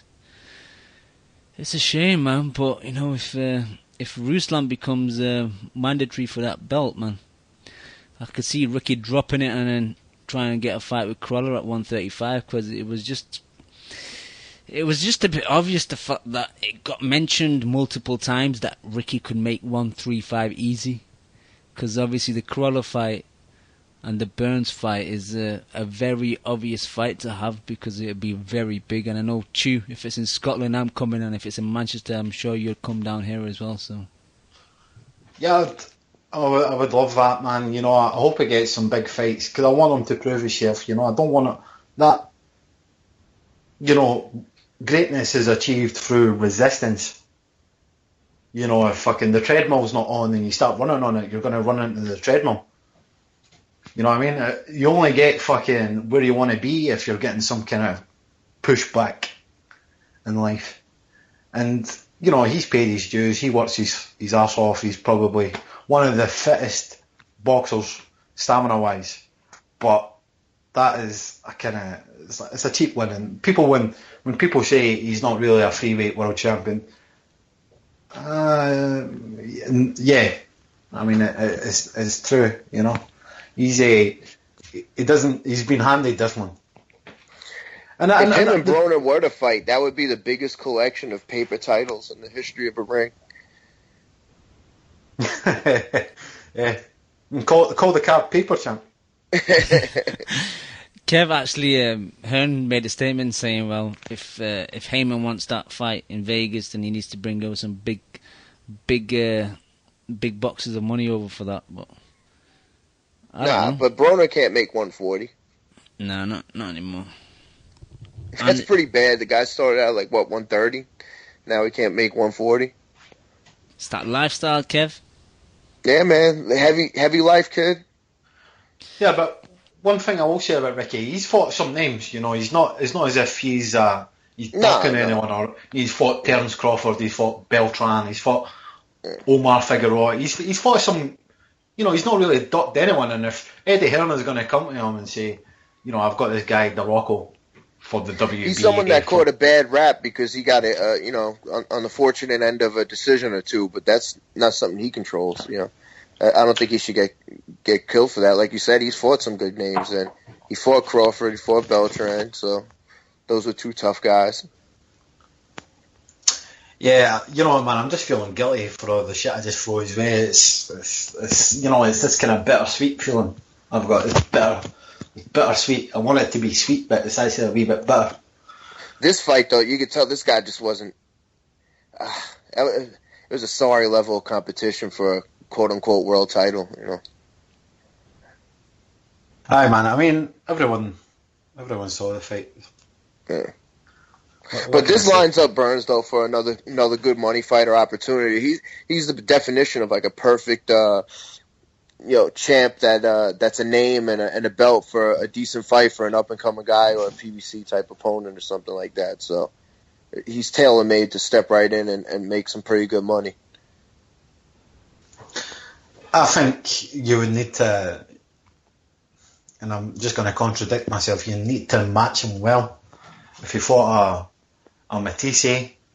No, he's going to be matched to lose. He's going to be coming in to lose. He's coming in to bring that belt over, you know? Yeah. Like, who would you want him to fight?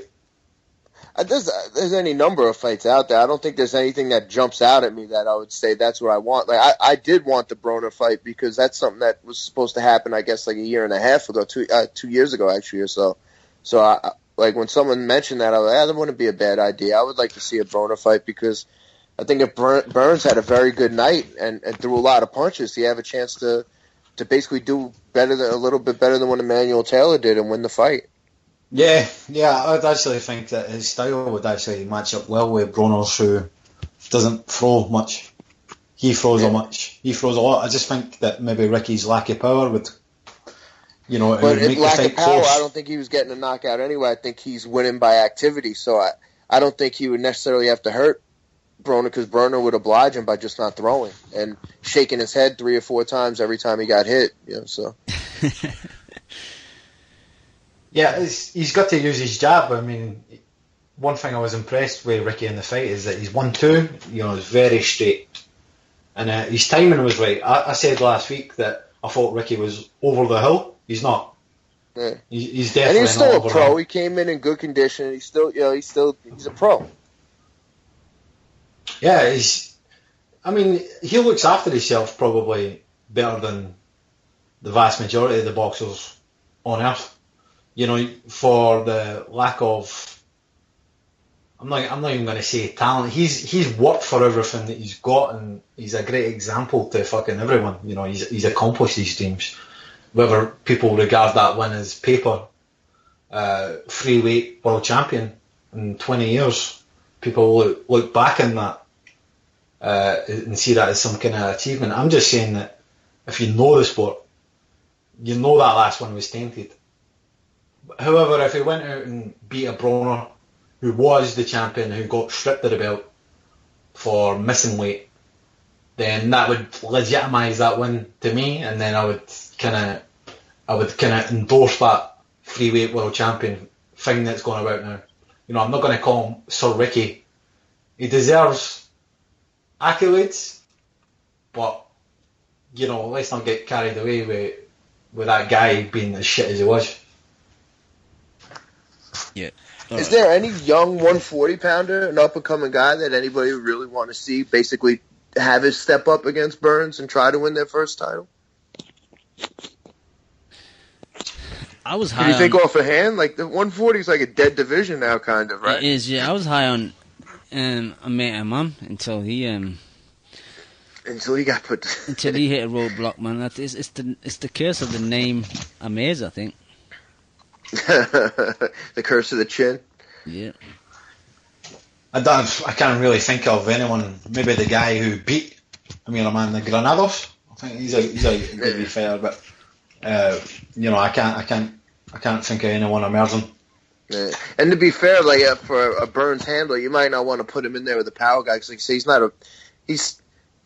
they said he could make 135, and he definitely doesn't look like he's a sizable 140 pounder. So, 140 pounder, a lot of those guys are there just to basically grow into 147. They're not really settling in at 140. So he would be basically, to put him in against a power hitting 140 pounder and a pretty bigger guy, wouldn't really be the best of things for him. Yeah, it's kind of what Chu was saying earlier. I don't know if you caught it or not, Kev, before you jumped on that. It's, he's saying like cruiserweight was like a pass-through division. You stay there for a very short time and then you go to heavyweight. 140 is a bit like that. Guys come from 135, have one fight at 140, and they're going up to 47 just because that's where the big money fights are. Yeah, and it even seems to me, even though it's 7 pounds as opposed to, like, say, middleweight to super middleweight, 160, 168, it seems like physically and maturity, 147 seems to be a bigger jump from basically 140 in a lot of ways, because now you're really removed from, say, a lightweight division where you got guys coming into their physical prime settling in at 147 as opposed to guys young and still growing at, say, like a 140. Yep, exactly. Mm. Should we wrap up the undercard? Yeah. Which fight? Let's talk about Tyrone Nurse, Willie Limond. Nurse is a weird one for me. Like, at times he looks excellent. He does the Matrix, like he slips every shot, and then within 20 seconds he tries to do the Matrix again and gets caught with like almost every shot. Not hard, but like skimming shots, and it's just, I think he almost thinks he's better than he is at times.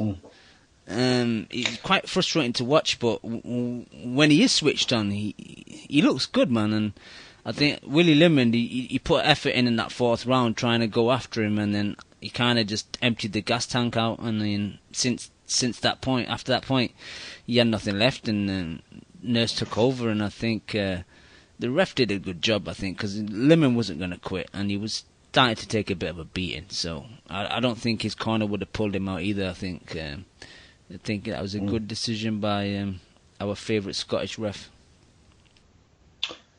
I disagree. Well, sorry, I agree. Actually, I don't disagree.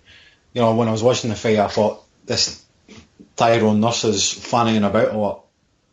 He's just obviously underestimated Willie Limond. And like he said in the post-fight interview at ringside, he didn't think Limond was capable of kind of giving him the fight that he was up until round 5. I thought it was actually a really good fight in the beginning. Willie Limond's always been a technically really good fighter. The way he puts combinations together, straight punches, the way the right hand flows into the left hook. He mixes up with body shots. I just thought Tyrone Nurse can do everything that Willie Limond could, and he's bigger. So it was, for a couple of rounds, it was kind of like a nice kind of seesaw combination kind of fight. Both guys putting them together. It was flowing nicely. It was a good styles matchup. Yeah. Round 4, Limond kind of, I was really surprised. I thought he had a wee bit more in the gas tank, but obviously Limond was feeling it. At his age, long career. He put it all into the line, and round 4 he was catching him with some nice stuff, nice free hands. I thought, like you said, Nurse was trying too hard to be cute, not realising with the smaller opponent that attack is probably the best form of defence. And then round 5 he kind of stepped it up. Like the commentators were saying, he started to bully him, and Willie Limond was taking a wee bit of a beating. Credit to Willie Limond, he was never going to quit. But the ref, like you said, done the right thing, man. I thought it was a really nice fight at the beginning, and credit to both fighters. They both showed each other respect at the end of the fight, which is the way it should be. I've got to say, I was going to shit on the undercard. I was shitting on the undercard last week on paper. But when you're actually watching it was actually quite a competitive card. Yeah, we were critical of the Burns undercard last week, but most of the fights all decent to watch and quite competitive. So yeah, props there. Yeah. We were definitely props wrong. to the fighters. Yeah. Most these guys don't come to lose. So credit to them. And Willie Lemond, I thought was a wee bit undersized, but he can't obviously make those lower weights anymore. But even the guy Conor Benn was fighting, Kelleher, we're about the same size, and that's half the battle. Really that depends on the mentality of the fighter. Are they coming to lose or are they coming to win? I thought all the guys on the undercard were coming to win, and when you get that, you get a great card. Well said, Chu. Just quickly on Nurse again, I wanted to add that he's not really known as a big puncher, but the body work he was doing against Limon, I think, like you said, Limon getting up there in age, was just really taking effect. And Nurse has got a really nice left hook to the body, and that shot was a key shot for him, I think. And you're saying like the undercard was good to watch, which I agree with. That first TV fight, Dickinson versus McCarthy, that was a very interesting fight because McCarthy only like eight fights, and going against John Lewin Dickinson, who's not a veteran, but he's had a lot of fights at that weight, at cruiserweight, and McCarthy was very patient and he kind of schooled Dickinson, and it was refreshing to see that a guy who's relatively new in the pro ranks can be patient and pick his shots, and Tommy McCarthy really impressed me. But my main fight I want to talk about is Ben versus Kelleher, and the reason why is some of the reasons Leon mentioned earlier and I mentioned, just slapping, and he was getting caught with the right hand and the left hook quite a bit. And there's the two trains of thought, Stu. One is people are saying he's only young, you gotta give him a chance, it was entertaining. And then there's the other school of thought where, should he be on a stage like this having fights? Should he not be on Fight Pass or off TV? Because my biggest issue is that I think the Bens have seen the success of the Eubanks, and especially Eubank Jr., and they're trying to emulate it a bit. And I think they've rushed Conor Benn, because I don't think he's nowhere near the level of turning pro. I think they should have kept him amateur a bit longer, get him more experience, because I hate to say it, man, but I think he's like a train wreck waiting to happen. To quote one of my favourite movies, 40-year-old version, don't put the pussy on the pedestal, man. And I think like Hearn's just the worst at doing that. He's put Conor Benn on this now. His first fight was on the pay-per-view Joshua undercard. His second fight was on a biggish fight for Ricky Burns. His third fight's going to be on the Joshua undercard pay-per-view. He's just putting the pussy on the pedestal too. It's like an undercard attraction, how many people watch matchroom undercards? I mean, I see a lot of people on Twitter who can go watch something else and then come back at the main event knowing that there's nothing really to watch in the undercard. You know who's going to win. It's like a showcase galore. And with a guy like Conor Benn, he's like a name. People know Dad. They want to see how his career progresses and shit. I totally agree with what you're saying. He's not ready. He's definitely not ready. And this Kelleher, I mean, you've got to say this guy he came to win. Didn't give up. He was landing a lot of left hooks. And from a kind of technical perspective, you can see that Conor Benn, whether it be in sparring or whatever, he's used to having his own way. I know he spars with Ricky Burns and stuff, but I think with his age, maybe guys are just either taking it easy on him or just telling him, you're going to be great just because of your name or whatnot. And he's probably learned more in that fight than he has in anything else previously that's happened. So it's kind of, how do you want to take it? Glass half full or glass half empty? I mean, do you want to continue giving him fights like that? Or do you want to give him like 10 soft touches where he can kind of iron out his style and slowly progress in the gym? I personally, I agree with what you're saying, that he's not ready to get pushed on the undercard that much, but I also think that he could be. He really should be putting fights like that if he wants to progress. So it's really a catch-22. What do you want to see? Do you want to see 10 soft touches, or do you want to see one tough fight where he could learn everything that he would learn in 10 easy fights? But he's got to sort the technical discrepancies out. Keep the right hand up. I thought the Kelleher guy was leaning forward a lot, kind of susceptible to uppercut. A corner bend uppercut. Yeah. But the thing is, it's like we've talked about this before, when the guy's kind of leaning forward, looking at the floor, head in front of the feet, it kind of changes the angles in some of the shots, like a left hook. And literally the left hook's coming from behind the head. Corner doesn't see it coming. He's too busy thinking about his own shots, and he's getting clipped. Yep. And it was happening again and again in the first round. Second round it started to happen less. But then he started getting caught with rights and stuff. He basically, what kind of Conor Ben needs to do is he needs to go back and learn how to defence. He can attack, great, but he needs to learn how to defend, because at the top level, even the British level, you're not going to get away with it.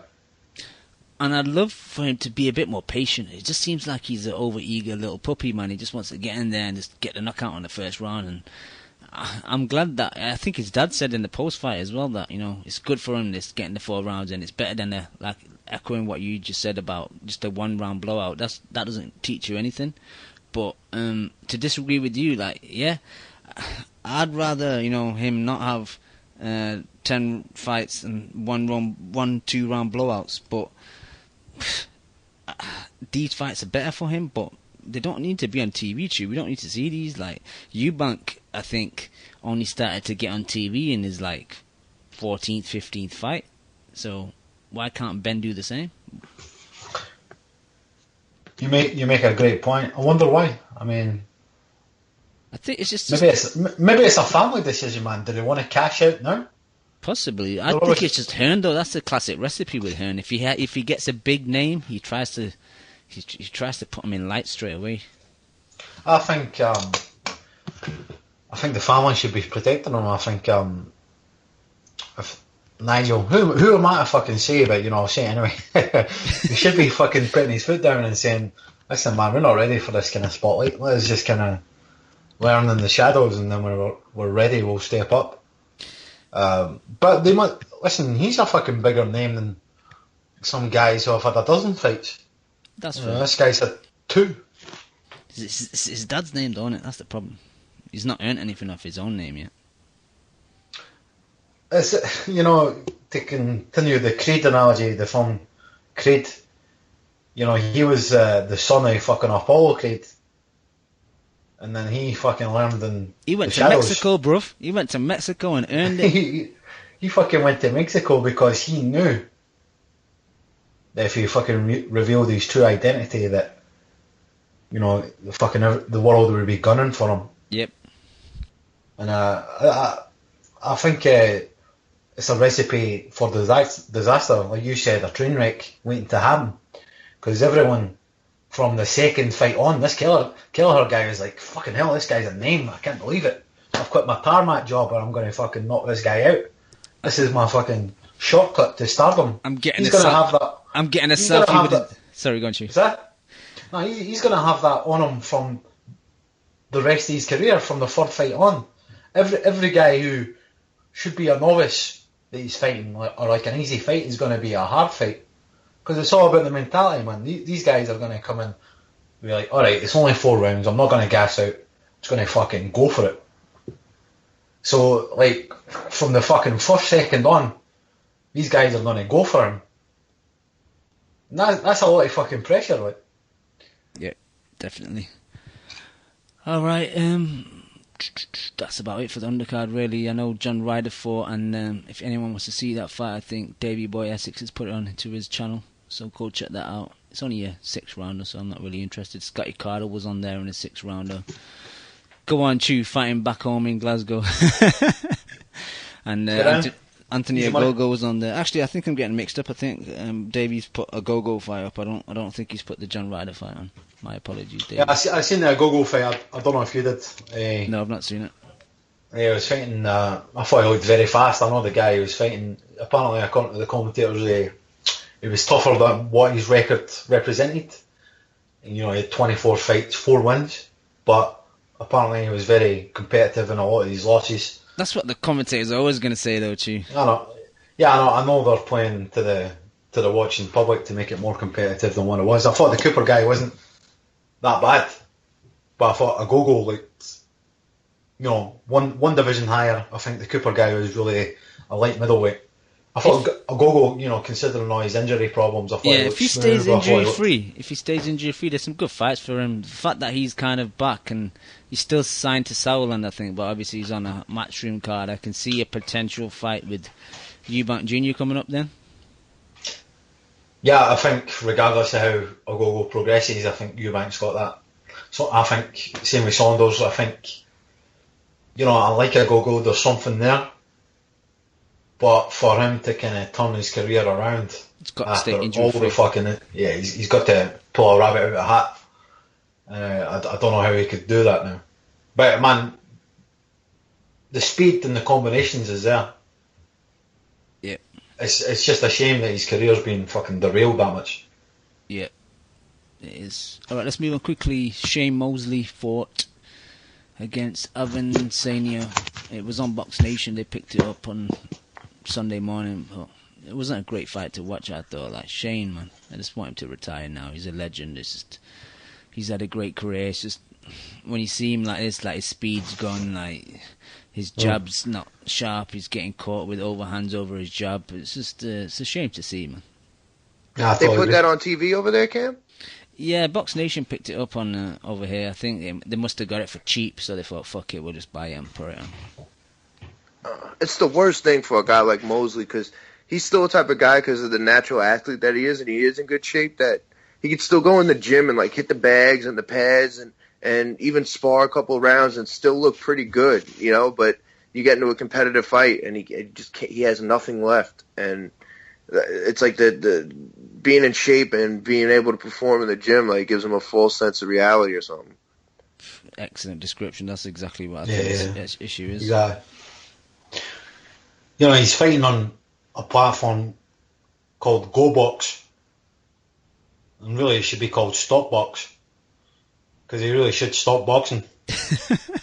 And I've in the past I've talked about Shannon Briggs, etc., saying that if these guys want to fight on, let them fight on, and they need to make money somehow. But really, when you watch a guy like Shane Mosley, whose main attribute was speed in his prime, it's almost cruel watching him now, because it's like watching a rabbit with fucking a broken leg. They're not in their element, and they're making this guy David Evangeson competitive with a guy who you knew would fucking knock out in like a round in his prime. Exactly. That's why it's hard to watch, because this guy would have got took out a couple of years ago. Well, a bit more longer than that. It was a fucking shocking fight, by the way. It was horrible Absolutely to watch. shocking. But quickly, did you see it, Kev? What's up? Did you see the fight?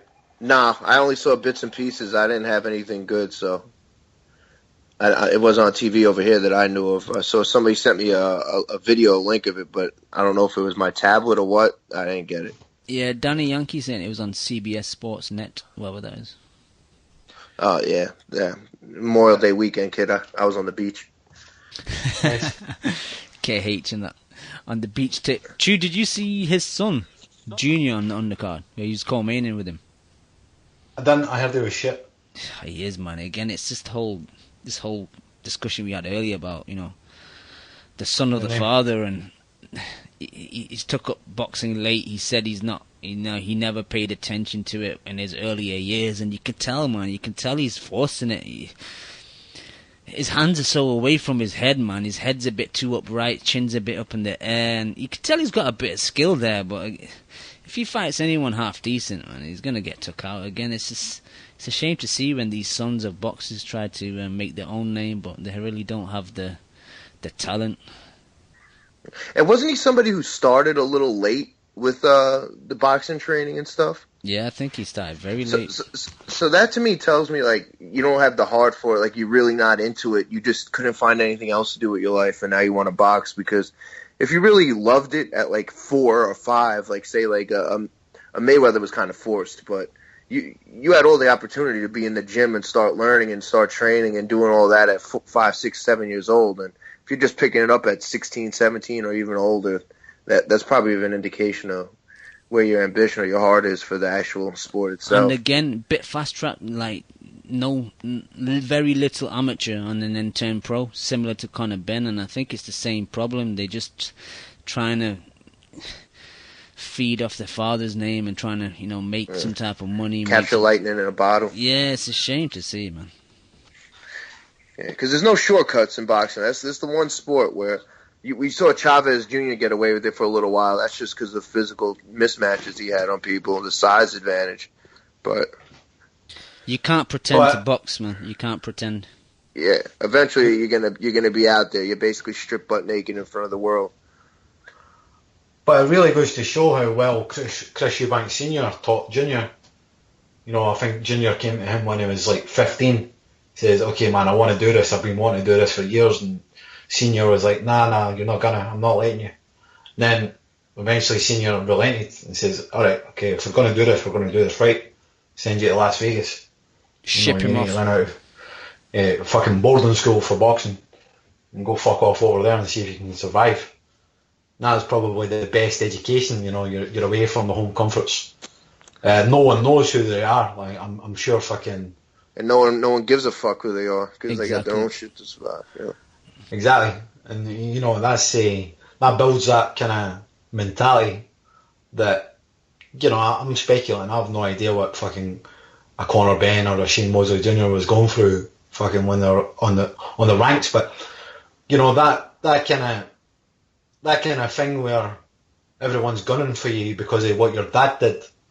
I'm pretty sure that Chris Eubank Jr. didn't have that where he was growing up. He didn't have that. That works both ways because your father's name could probably protect you as well. And, there was no protection. It was just like, you're just the average fighter and you're fucking going to have to come up the hard way. And, see what you want about Chris Eubank Sr. I thought that's fucking great parenting. And he's made a fighter who, how many sons go on to be better than their fucking famous dad in boxing? I mean, I can't think of any. Besides Floyd. Oh yeah, apart from him. Apart from him, but I can't think of many more. I'm sure there's a couple, but I mean it's like a handful. But so many have tried. Yeah.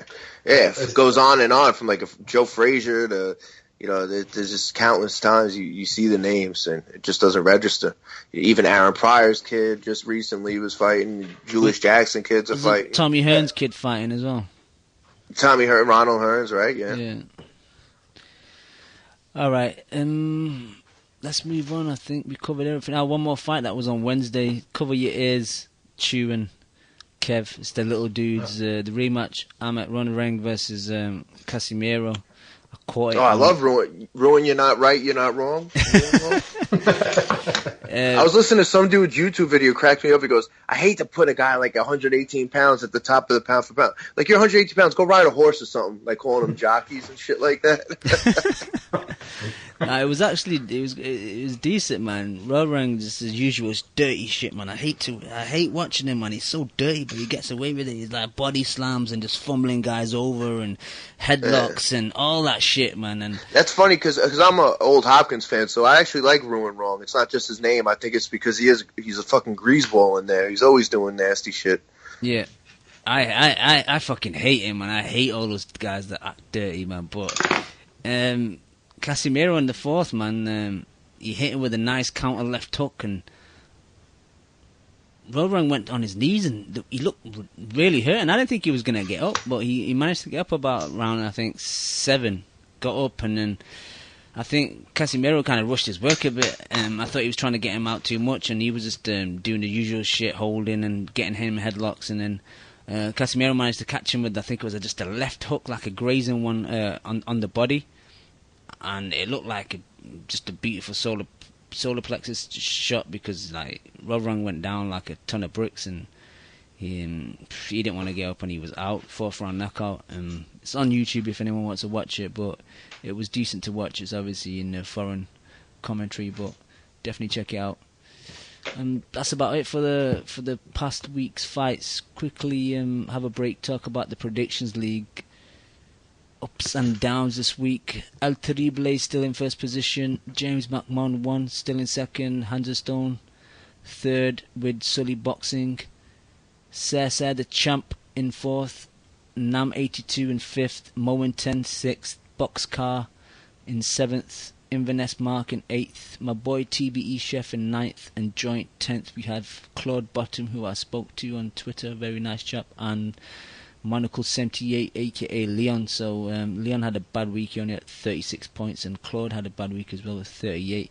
Claude was asking me about the Donny Nietes fight, and I had to scrap it and void it because I actually made a mistake. I thought the fights were in the States like his last fight was, but it wasn't. It was in Philippines, so the fight had finished and the timer on the Prediction League was still going, so I had to avoid it because obviously people could cheat and put the result in. So that was my bad, I apologise. And quickly give a shout to the people in the chat. We have Davey Boy Essex, man, the YouTube god, puts all the fights on there, nice crispy HD. Tony Yayo, PM versus Danny Yankee, Tico, Pinhead 360, BRD Hay, Low Country, Court Music, Mr. Dermo, Jason 268, Nesmatic, Basilius, Kevlar, Nothing for Something, Marky Mark TMT, The Boxing Rhino, Jas, Nunez 83, Nafi 1966, Antonio, Jose Sanchez, Chadlad 1 and 12 guests. Chew, Kev, any news you guys want to talk about, or should we just quickly preview Vasquez and Salido and go to bed? Well, me and Chew will. Yeah. Isn't there a couple light heavyweight fights this weekend too? Better Beast Beterbiev is back. Better Beef and my boy Alvarez on the undercard, right? Yeah, he is. I was going to try and put that in the league, but his opponent was still kind of TBA for a while, so I didn't put it in. But yeah. I think it might have been confirmed who his opponent is now. But yeah, that's in Canada, that one. But it's a bit of a quiet weekend for boxing, really. Yeah, a whole lot of TBAs on ESPN schedule. Yeah, that's the one I usually check, to be honest. It's the most accurate one. Is it Bear Beef against Alvarez? No. I wish. I mean, it should be something like that about now, but it looks like Better Beef has a fight and Alvarez has a fight. Both pretty much should take care of business. Yeah, I'm surprised his career's a wee bit stalling. And, he's not fought well. Better Beef, well, he had that shoulder. Yeah, he's been injured. But not only that, people just don't want to fight him. And I think he's going to be the type of guy, we mentioned it earlier, when he first started fighting, how big he was in the amateurs, that he probably needs some time. If you're not going to keep him real busy, like fight him right away, that he's going to need some time for long camps to keep his weight down, instead of like you can't really pull him in on 2 months type of thing. He probably has to have a nice little pre-camp, before camp to make sure he gets his weight down. Yeah, he's a big dude, man. Yeah, he's a big boy, and he's not got much, weight to lose out there. He's not got much room for error. He's just a big, solid guy. But I think he's the scariest guy in the division. So I personally I think he's the only one who's, besides I guess Stevenson's left hand, has that one punch eraser that I'm really high on Better Beef. I know people that were around from I guess the Algeria camp, being around John David Jackson, that I guess a lot of people feel the same way about Better Beef as well. So you're saying that John David Jackson doesn't want Kovalev to fight him? No, from what I heard, they tried actually setting up a fight, but I think they're pretty much in the mindset, let's get him now, as opposed from a year and a half, 2 years from now when he starts to get really, when he fully develops and gets better. If you're gonna get him, this is probably the time. Yeah, I see what you're saying. In a way, like he'll develop into a better fighter, better professional fighter, but I think it'll be harder for him to make the weight, like you were saying, given as the years go on, I think. Especially if he's only going to be fighting once or twice a year. Exactly. He had momentum like last year. And 2 years ago already. That Cloud fight was a long time already. It's kind of stalling. I don't know you guys saying he's injured, but I definitely think that, you know, coming off that Cloud when people are like, oh, who's this guy?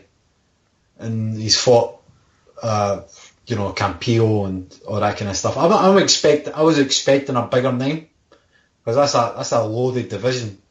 I was expecting him to have like a marquee name by now, but maybe guys are ducking him. Who knows? But I think Kev's right. I think it's a case of obviously he's been injured, but I think guys are ducking him, so he's in a very difficult position. Exactly, and we mentioned the division being top heavy, and as opposed to be the flip side of being top heavy, they also have these good young up and comers, but it's a little too early for them yet. You're not going to match a Bivol or Alexander or whatever his name is versus a Better Beef or anything or anywhere near that just yet. And when you do move them up for the first time, it'll be probably against somebody that's a little lighter hitting, like a Fonfora type of guy or a Pascal type of thing for a name on a knockout ledger. So it's like he's kind of caught right in between where the money isn't worth it for an Adonis or somebody else to fight him, and the younger guys are still a little too young for him.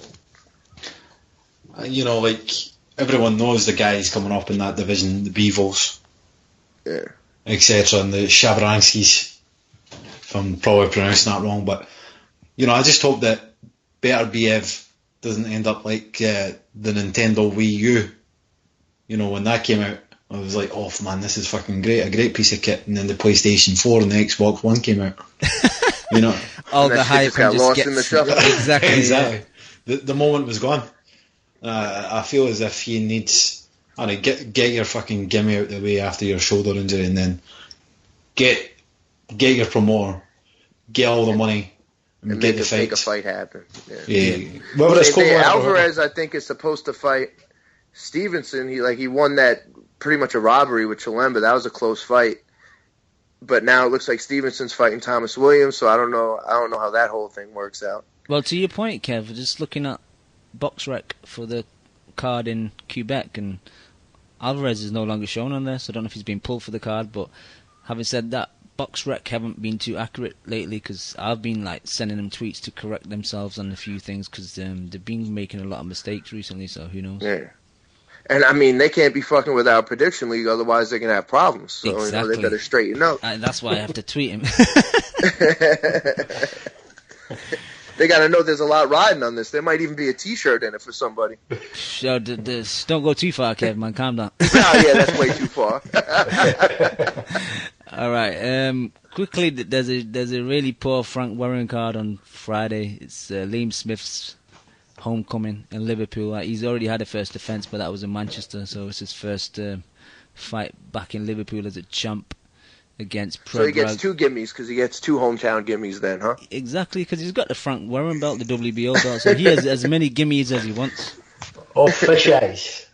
Oh, fish eyes, yeah. Predrag Razvishevich is 30-1-0, so who knows if this guy's decent or not? Probably not. Butler's on there against the Cookie at Gym. I can't pronounce that first name. Sorry, we need Leota for that one. Let's see the size of this opponent for Smith. He'll probably be like that fucking midget from Twin Peaks. And my boy Zolani Tete, he's facing Victor Ruiz for the IBF International Bantamweight title. So seems like this is Tete. This is the little guy. Yeah, Tete. He knocked out my boy. Leota's boy. Butler. Yeah, he's our boy. Yeah. Okay. Looks like one was trying to take in the path of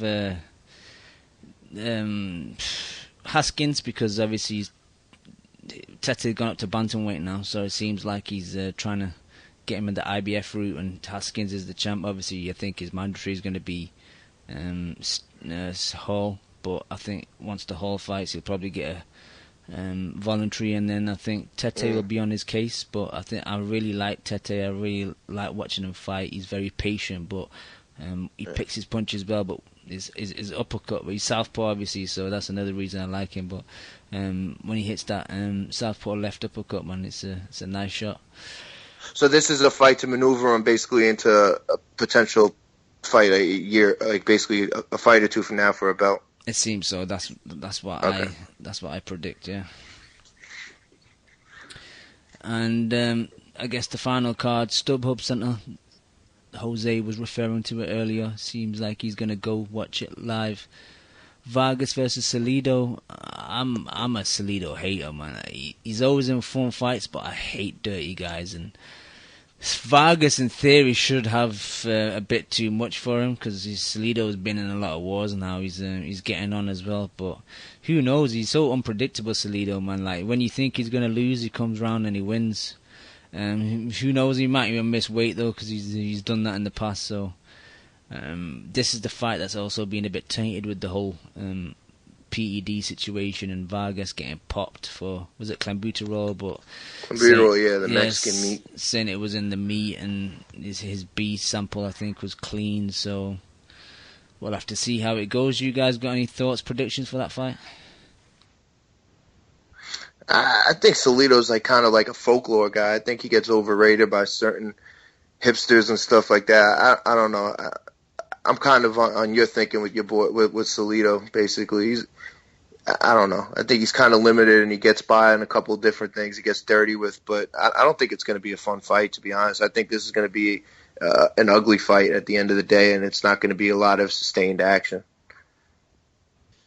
You got any thoughts, Stu? Yeah, I agree with Kev. He's overrated and he's dirty. He's the dirtiest player in the game. Yeah, he is Ric Flair. He's a fucking creep.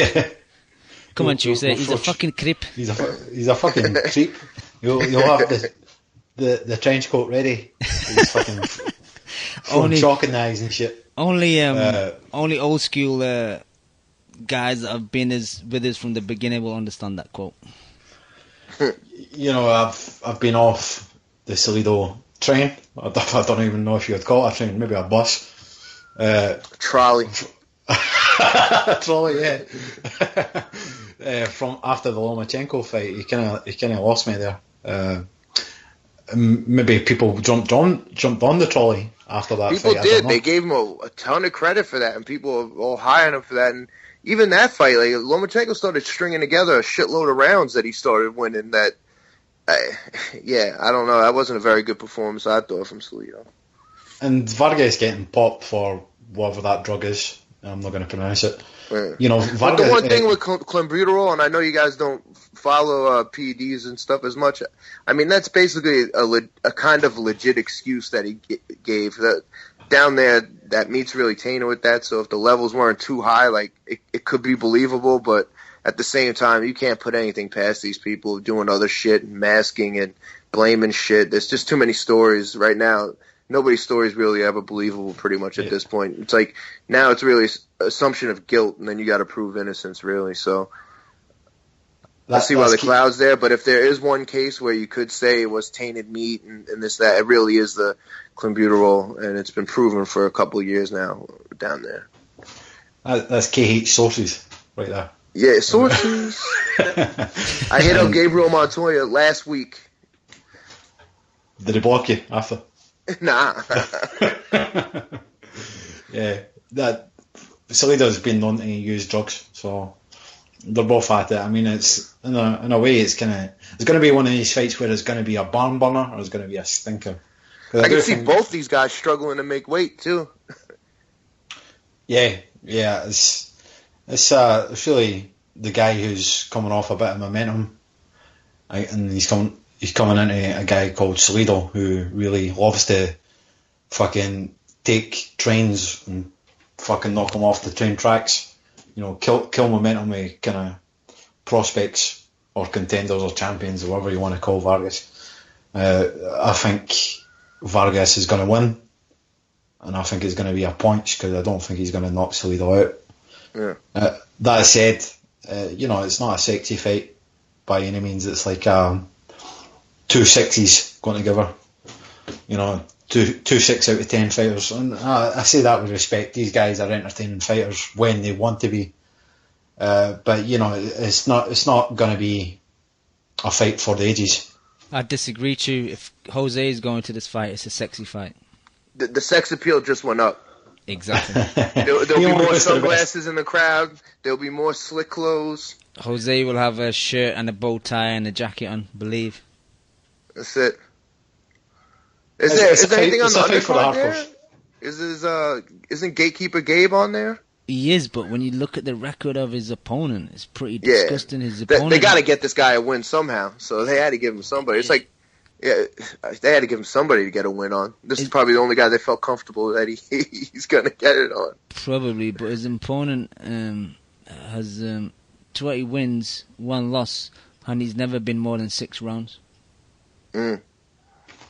He's had a shitload of 4-rounders, a few 6-rounders, and he lost a 6-rounder. So, what's the main support, the co-main, and what channel is this on, Cam? I know you usually know. It's 2 undefeated guys, and it's on HBO. This. Oh, it is HBO. Okay. Yeah, it's 2. I think the main support is 2 undefeated guys: Julian Ramirez versus Abraham Lopez. But the rest of the card is pretty weak, to be honest. And this is StubHub? This is StubHub, yeah. So they're hoping for that StubHub magic on the Salido fight, Salido Vargas. Exactly. Because funny stuff happens at StubHub where fights break out. Yeah. A lot of Fight of the Year contenders end up at StubHub somehow. StubHub is a place I want to go, man. Like, it's a shame that after I booked all my flights and stuff, that the Berto, what's his name? The rematch with Berto and Mr. Quit. His name just escapes me. Ortiz. Oh, yeah, Victor Ortiz. That got announced afterwards, because then I would have maybe tried to arrange it where I could watch the Khan fight, because that was a week later. But because the bucket list is another place, man. The StubHub is a place I want to go to. Yeah. Someone told me, it might have been Lim actually, because I like the theater at MSG because it's so small that every seat's good. Someone told me the way StubHub's set up, like the way the seats are angled, like every seat's good there too as well. The only thing that's different is the with the sun, because of the times of the West Coast fights. I think you mentioned it on a pod I was listening to recently, that it's just a weird feel if it's supposed to be a big fight and it's basically sunny or sun's just going down, and it doesn't have that big fight feel if it's not really dark yet. Yeah, I think that was the mistake of the Berto Ortiz fight, because PBC had 2 cards on the same night. They ran the StubHub fight earlier and the Washington fight, so it wouldn't run too late. And yeah, you could see the crowd all squinting and having their hands in front of their eyes because they couldn't see the action just because the sun was so low. But yeah, multiple people, Kev, have told me that StubHub, that every seat's a good seat. Like, nowhere is a shit place to sit. Yeah. And it's not small. Like, they still can get 13,000 in there, right? Or is that 8,000 or 9,000? Either way, they it's like double the size of the theater, kind of. So, yeah. If you go, I'll definitely think about going there as well. StubHub. Definitely. Yeah, that's a Mexican fans' mecca. Yeah, you know, it's really like perfect for the Mexican fan. I'd love to go there as well. I would rather go there than Las Vegas. Yeah. Vegas, I think, is overrated. Vegas is good for Vegas, but as an actual fight town, it's more of an event than. You can tell the difference when you have fights at like a New York MSG as opposed to Vegas. You know. Yeah, because you'll have like more boxing fans at the StubHub as opposed to tourists and travelers. Yep. Casino players. All right, boys. Anything else you guys want to talk about? Nothing really else dropped, right? Nah. Quite nothing off the top of my head. It's usually slow around this time, right? Boxing? Yeah, well, now obviously in Europe the soccer season has just finished. We've had some big matches, and now we're just in a waiting period before the summer European Championship starts. So, and then straight after that, I think we have. I think around the same time we have tennis, Wimbledon, and then after that we've got the Olympics as well. So I can see boxing just fading out as well, because when you look at the schedule, there's a few odd big fight here and there, but you can tell that they're not scheduled a lot of stuff just because there's so much sport going on this summer. Yeah. It usually picks up towards the end of the summer and the fall, and And that one year, I guess 2013, we got a good late run when it was the Broner Maidana and stuff. But hopefully it picks up. I mean, we have a couple things on slate. Too bad some of it's pay-per-view, but right now it just seems like it's dragging. It's like the whole boxing scene is dragging. So hopefully something could pick it up. And just to kind of follow up on that, really PBC in the last couple of years have kind of filled that gap in this kind of so-called down period. Just by having activity, having cards. Just activity, yeah. And I actually miss that. They're not as busy this year. They've got the Keith Thurman Porter fight. Well, they got a card, a Mickey Bay card. I sent it over to Cam. It's like PBC on Spike, but the card is just awful. It's TBA all over the place. They got that Gervonta Davis that they're trying to push, I guess, and TBA. Mickey Bay versus whoever. And Barthélemy. Yeah, Barthélemy. It's just a shit card, and I think you could tell they're giving up on Spike giving them a deal, so now they're just giving Spike shit cards because they already paid for the airtime. So yeah, I mean it's going to be another one that gets 0 ratings. So I think they're kind of giving up on that. That's why it's not filling the void, like you said, Chew, like it maybe did last year, and it's not doing it this year. Because I think they're regrouping and going to go to a plan B or C at this point. I agree, Kev. But other than that, I got nothing. All right, that's it. We'll call it a night. Chew, Kev, thank you to you guys. Thanks for the people that were on before as well. Joe Morgan, Leon jumped on, and Canadian Jose. Thanks to all the people in the chat and all the people that download the show week in, week out. We'll be back next week. Peace. It's as simple as that. You just listened to the Boxing Coalition. I did. Man, I love boxing. I fucking love boxing. A big shout out to the Boxing Coalition. You're a newbie. No, I ain't new, man. If my fucking next door neighbour became the #1 flyweight in the world, you know what I'd do? I'd fucking walk past the cunt. Derek, how you doing, bro? I was physically banging, blood. I disagree. First time I hear the song, man, it was fucking badass. Vamos a Argentina, la concha de su madre. I see the bomb in them. I get home and she's like, what the fuck? Me and the kid are here. Why don't you get home and talk to us? I'm like, man, you guys don't know shit about boxing. Kel, how does it feel to be the new IBF champion? It feels great. Great. Did we really dive into the black hole right off the jump? I think he's hiding glass. Just to play devil's advocate. You want 1 portion of crow or 2 portions of crow? Give me 2 portions with a supersized fries and a large drink, please. I can't stand him, what? I'm Scottish. Cringe side? But you won't rush Anthony fucking fat ass Joshua, would you? He's not fat. How about you tell us what you weigh for your final thoughts? My weight? Thank you for listening to the Boxing Coalition. We are live every Monday, 10 p.m. to 1 a.m. UK time, 5 p.m. to 8 p.m. Eastern.